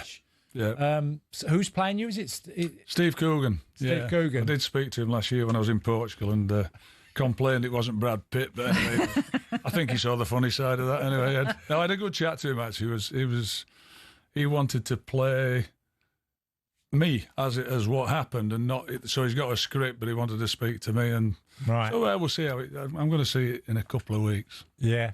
I think that is going to be released in the UK later this month. It is, yeah. It was at the Toronto Film Festival, apparently. Whenever that was, it was this week. I'm sure it was. It just gone by. So, how do you feel about it, Mick? Because obviously that was a very difficult time for you. Is there? Because it was a difficult time. Yeah. Mixed. We'll see what mixed reviews. I've heard mixed reports. People who've seen the script. People who've seen bits of it. Somebody who's acted in it.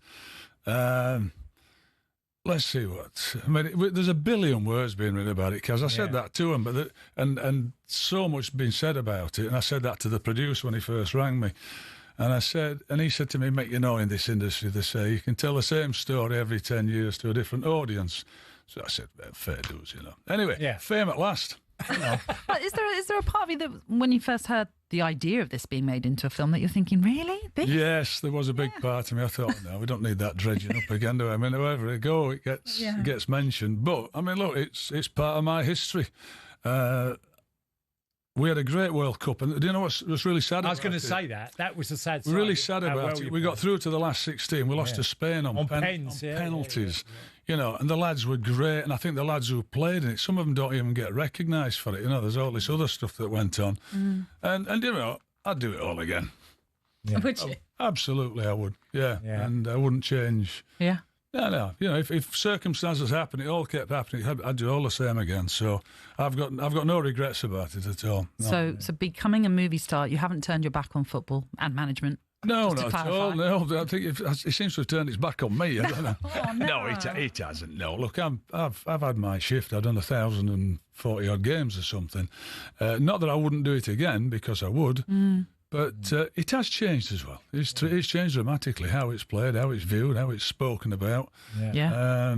How it's grown. How it's different levels, Mick. Absolutely. Yeah, it has. So different. Yeah, no, I still love it. I'll still be watching it. I'll still be involved in it any way I can. But And how would Mick McCarthy, the manager, have dealt with the, let's say, the Isak situation, the Wisa situations, for example? Well, it's an impossible thing. You know, I saw something there the other day when I was saying we're doing this podcast, and it was about David Moyes. Moyes, he was a mate of mine. There was a leak from the centre back. Somebody had said he was injured, right? And they said we might talk about this leaks. I said, if you can cure that as a manager, you go to Thames Water and become the chief executive on $5 million a year, and you could cure their leaks, because it's impossible. You know, Kaz. Yeah. You walk out of you've been to see the doctor. You're a player.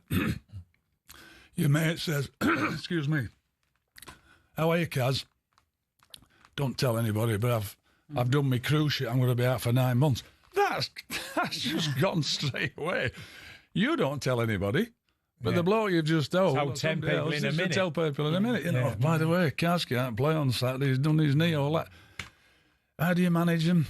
It's tough managing all those aspects of the game. I've been under you as a manager. Yeah. You're manager of Republic of Ireland, and you always confronted the problems you had, but in an honest way. You know, you tried to be as honest as you can. Whether the person in front of you didn't like it or not, that was your only way of dealing with it. I think it's the only way. It's the only way I could deal with it, because I'm not. I don't do things behind people's back. If somebody asks me a question, I'll give you an answer.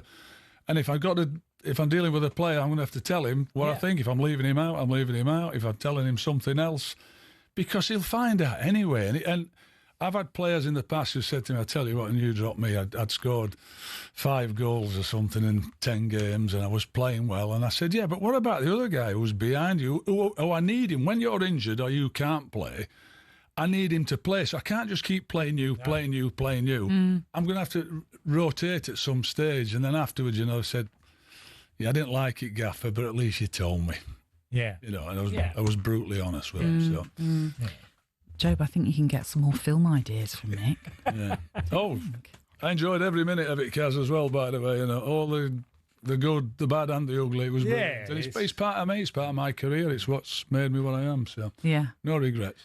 Oh, well, look, as I said, we're really looking forward to this new film that's going to be coming out. You're hoping to start filming, when was that, Joe? Yes, so we're looking at March, just due to the fact of we're speaking to a couple of stadiums, non-league stadiums, that we want to film in. And surprisingly, you know, we've been mainly asked to film during a season, not after, because the pitches need to go through, you know, conditioning and looking after. You know, we've got a schedule, and you just kind of do the work and you hit the marks as you go. I also just wanted to say that it's really lovely getting to be here, obviously, and speaking to you both, and finally getting to make a cast announcement. You know, it's our first cast announcement. We've got more to make as time goes on. Mick is definitely heading that. We're saying, you know, Mick's in the film. You guys are going to love this. But I also wanted to say I've got a brilliant associate producer at the moment named Andy Pears, and he's a very big part of this machine and making the film work. So I just wanted to say, you know, I know his mum's listening right now. So it's very important that I say thank you, Andy. Always have to give a shout out. Oh, you've got to give a shout out. Yeah. I say, Andy, you definitely deserve it, good man. He's in the studio. He's somewhere. Where is he? I can see him now. He's my man. There he is. Well, listen, Job, if you need another ex-pro or you need someone with a bit of media presenting, then don't. Somebody who likes a bet. He knows all about betting as well. So there you go, we're always available. But listen. I have a different view to most on gambling, because I believe gambling's in many different ways in life. You know, there's many examples of different types, even though you're subconsciously you're not aware, but you are gambling. You know, whether it's on a business, whether it's on a relationship, whether gambling is everywhere. Yes. I always just say, and what you said earlier, Joe, was a very valid point. There is more regulation in the UK and Ireland than there is anywhere else in the world, which is a great thing. Great thing. Yeah. Signing players, because that's a gamble. Exactly. Let me tell you that. Yeah, of course. I've gambled a few, I've lost a few, and all. And one or two of them. I think what people I won more than I lost, I have to say. I think what people sometimes forget as well, with a lot of this kind of illegal gambling and betting, it it really isn't happening mainly through our institutions. It mainly happens through Asian markets that are completely unlimited, and people can just and certain parts of the world bets on the smallest things. Well, you're going to enlighten us, I'm sure, with this film. Thank you, Job. Thank you, Mick, as well. Pleasure. Thank you. Really guys. great to have you both with us here in the studio. On the way next, we're going to focus on England against Andorra. The former Three Lions captain, legend that is Stuart Pearce, will be with us next.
Good morning. This is the Weekend Sports Breakfast here on talkSPORT with Tony Cascarino, the former Republic of Ireland striker, and me, Natalie Sawyer, with you until 10. Here are some of your headlines. Everton are set to open talks with goalkeeper Jordan Pickford over a new contract that they hope will be at the club for the rest of his career.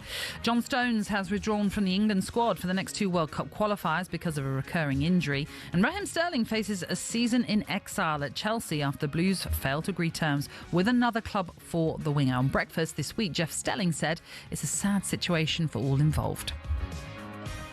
Maybe he just doesn't think that the lifestyle in Saudi, in particular, or Turkey, would suit him. Yeah. And so I respect that decision. If that's the reason, he doesn't want to go and live there, so why should he go and live there?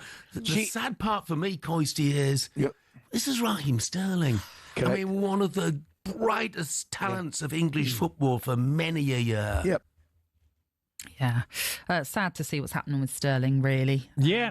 It happens, Nat, when you don't play, you get left out and then you miss game after game and then suddenly you got not enough football and you're falling behind, and that's what's happened for Raheem. Yeah, indeed. I'm sure we will find out in due course the future for Raheem Sterling. But as for now, he is still at Chelsea. Tonight, England take on Andorra, live on talkSPORT, looking to cement their place at the top of their group. So joining us to look ahead to the game, part of our commentary team for this one, it is England legend Stuart Pearce. Morning, Stuart. How are you? Stuart. Good morning. Very well, thanks. Morning, you two. Thank you so much for being with us, Stuart, and waiting patiently. But, that Mick McCarthy, he took his time. He chats. He does chat. Doesn't help that Cass joins in as well. But anyway, let's move on. What are you hoping to see tonight from this England squad? A fluent performance. You expect a victory. That sort of goes without saying. It's important that we win the game. But I think a more fluent, up-tempo performance is what we're looking for. And I think that's the one thing that's frustrated Thomas in his tenure so far. Stuart, what do you, on team selection, how would you feel? Because it's Andorra, you could probably select any 11 and you're going to get a result. But what do you think's the most important about the 11 that he's going to start with?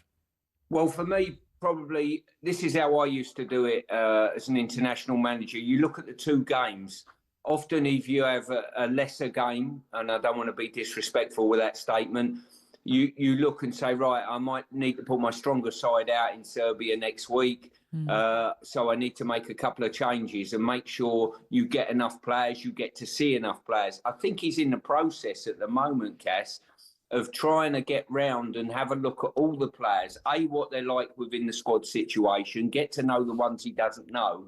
And secondly, on top of that, he's got a calendar year, and that's not many contact times within that, either game or training, to formulate a squad for next year. And at the moment, I would say with what he's seen, he's a little bit frustrated, to be fair, that he's not got the sum of the parts performing the way he wants. He's chosen a slightly smaller squad, and he said that he's done that because he wants it to be as competitive as it can be. Does that make sense to you? 100%. Why? I mean, you've got a game against Andorra and a game against Serbia. All due respect, it's the game in Serbia that's the real key one for us, that we have to win if we can. That puts us in a strong position in the group, if not through on the group. I think keeping the squad nice and tight is not a bad thing, personally. Yeah. He talks about identity. Me and Natalie were talking about earlier, and I was sort of saying, well, it doesn't really matter so much about Andorra, although you want to win the game and be hopefully comfortable for England's sake, is that it's when you go into the competition next year in a World Cup, you come up against teams that your identity is more so, for me, how tactically astute you can be as a side, of how much you might need to change, the players that you might need to use. So I think it's a bit more of a bigger scheme of ideas of looking at your football team. Yes, without a doubt. I mean, if someone said to me, what do we need to improve on the international team, I would say probably pressing from the front is something that we could do slightly better. I certainly think moving the ball through the thirds a little bit quicker. I look at England at times and I see us go backwards and sideways a little bit too readily. And the balance in the midfield three, I think, we've got the conundrum with Declan Rice, For Arsenal, he plays further forward. I like him further forward. He does a brilliant job as a holding midfield player, but to get him further up the pitch, you're going to have to get a holding midfield player that you trust to do the same role as Deck can when he vacates that area. Stuart, I wanted to ask you, because you was a defender, and I think one thing that England do lack is, and especially that John Stones is injured now and has left, because, you know, if John's fit, he absolutely makes it. You've got Mark Gay, you've got Konza, and you've got others, but I do feel that England have to have a really solid back four that they can trust, because the left-back position's up for grabs. Right could go to Reece James, but not 100%. It feels like it's a little bit uncertain, that area of the pitch for England. I totally agree with you, mate. You know, and I know that all the teams that have been successful, whether they be international or whether they be club teams, are normally built on a solid defence. And you go back to the Manchester United under Alex, you go to probably even Pep when they won the European trophy. I would say that was the best his back line operated over his tenure, personally. That would be my opinion, and most consistent. So we've got to solve that problem. I've been really impressed with Mark Gahey over time, I've got to say. I think he could be really important for us, I really do. But we certainly need to bed in a solid back four that we can trust going forward. As we know, England have a great record in World Cup qualifying. In fact, I think you've got to go back 25 years or so ago for their last loss, and that was at the old Wembley against Germany. And in particular against Andorra, they've never lost to them in their 7 games, and an aggregate score of 26-0 is what it is between the two sides. Cass has gone for a 6-0 win. Stuart, are you as confident? No, because I think Andorra, they're really well drilled now. They'll play with a real deep low block. They don't come out, even if they go 2 or 3 goals down. Teams this day and age in international football don't tend to sort of leave themselves vulnerable and open. So, you know, if we come away with a 3-4-0 victory, I'd be delighted, and I'd probably see that would probably be the scoreline I would go for. I think he's been a touch over-optimistic. I hope he's right, though. Well, it's funny, isn't it? Because there used to be a time where scorelines were like that, and we don't see them so much anymore. And is that, do you think, because the gap has shortened between the top nations and those slightly lesser ones? In the main, yes. I think they're well organised, they're well drilled, and they don't come out and chase games, even if they go 1-0 down. You know, they're happy to see the game out, playing in the same tactical block. And that makes it quite difficult on occasion. Yeah. Okay. Well, we'll see, Stuart. Yeah, we'll look forward to 4-0's the leveller. That's the even one. So I've gone a bit optimistic, like you said, and you've gone under. Well, time will tell on that one, Cass. Well, listen, safe travels to Villa Park. Thank you. Cheers, Stuart. Thanks a lot. Good to talk to you as always. Take care. We look forward to hearing from Stuart then. He'll be in our team at Villa Park for this one. Adrian Durham will be hosting it for you. He'll be with Jim Proudfoot as well as Stuart, and you'll be able to tune in from 4 when our coverage begins. Kick-off, though, for this one is at 5, and this is the Weekend Sports Breakfast. And on the way next, we'll turn our attentions to the Republic of Ireland.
Very good morning to you. Gosh, it's gone very quickly. This is the Weekend Sports Breakfast. It's former Republic of Ireland striker Tony Cascarino who is with me, Natalie Sawyer.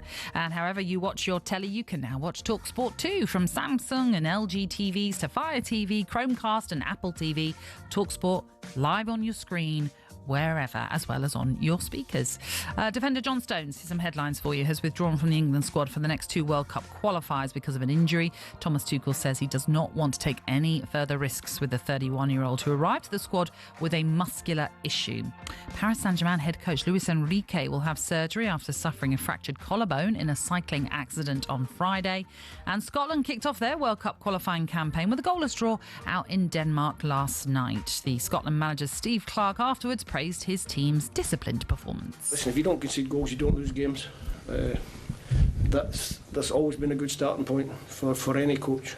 I think you see the performance of John Souttar, Grant Hanley in the middle of that defence, but everybody defensively, the whole team defensively, everybody did their work. The 2 strikers ran themselves into the ground, and then late in the game when you bring other people into the pitch just to bring a little bit more energy just to see you through the 95 minutes or whatever it was. But everyone's got to be disciplined, everyone's got to do their job properly, and tonight we had that.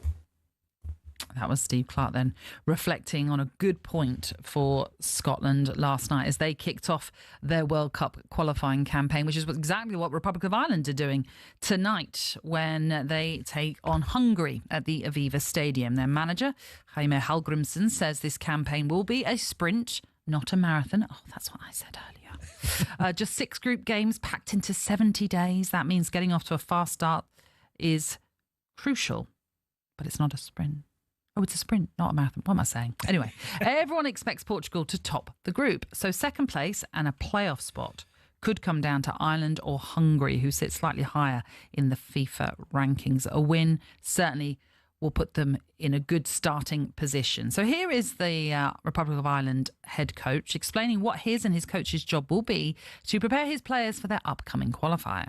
Yeah, for us, the coaching staff on match day, I would think, as my feeling, that our job is more like calming players down. I think the energy we will get from the crowd and from the importance of the game is probably some players would get over ambitious.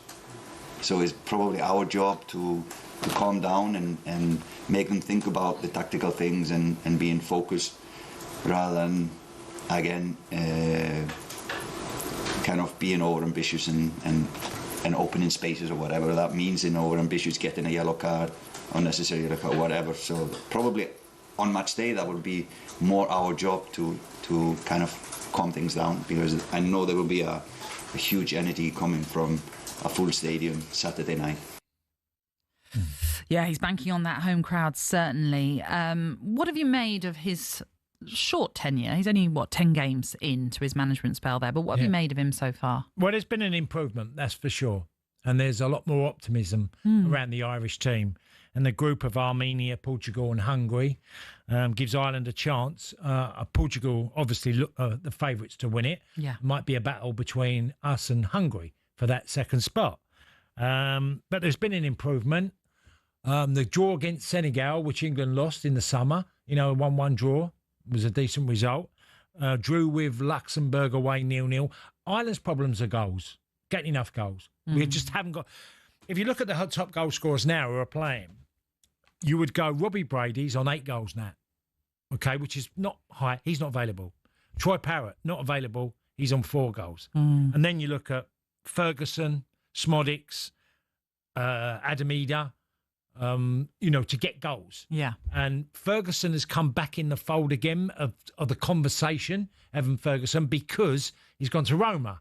And everyone's hoping that his time at Brighton, which came to an end, he went on loan to West Ham, and then he's ended up at Roma, that hopefully he can get his career and sharpness. So apparently he's had an amazing pre-season, which he hasn't had. He's been blighted by injuries. To give Evan, a benefit of the doubt, he's been blighted by injuries. There's a player there. He's only 20. Would you believe he's still only 20? So there were lots of good things. A result against Hungary would, obviously... do the world of good for the squad, because I think they need to believe. They've got leaders now. I look at Nathan Collins, who you know really well. I look at O'Brien at Everton, Jake O'Brien, who's come in and done really well. They've got Josh Cullen in midfield, Premier League player again. That's, you know, again, I feel a bit of a leader in midfield. But definitely goals is the major issue for Republic of Ireland because we just do not score enough. I mean, 2002, as we were speaking with Mick McCarthy, was the last time they reached the World Cup, which is a long old time for the Republic of Ireland. And as we mentioned, they're beginning their campaign today, and it's over the next course of 3 international breaks that they've got to have all of these qualifiers completed. Does that, in a way, make it harder because you've really got to make an impact straight away? There's no friendlies, that's it. You're straight in, basically. Well, only from my own experience with the Republic of Ireland is that if you get momentum and you get results, Ireland is rocking, you know, and that's what's needed because it's been such a... It feels like a redundant time where just so long has gone and games were hard and couldn't get victories and really a low-scoring team. Now, that's still there to an element, the low-scoring, what I talked about. But if you can get it going in Ireland with the team and the Aviva, you can create an atmosphere that will drive you over the line. All right. Well, that is it for us this morning. It's a 7:45 kickoff, by the way, at the Aviva Stadium for that one. If you're off to a game today, then enjoy yourselves. We'll be back tomorrow as we look back on England against Andorra and discuss all of the big days sport to come, including the US Open finals. Don't forget, we're going to bring you live commentary from Villa Park of England against Andorra from 4 o'clock this afternoon. And tomorrow, Sean Dyche is back on your radio. He'll be alongside Johnny Owen for 3 hours from 12. You will not want to miss that. But on the way next, it is the warm-up. Thanks, Caspar. Thank you. With Max and Charlie.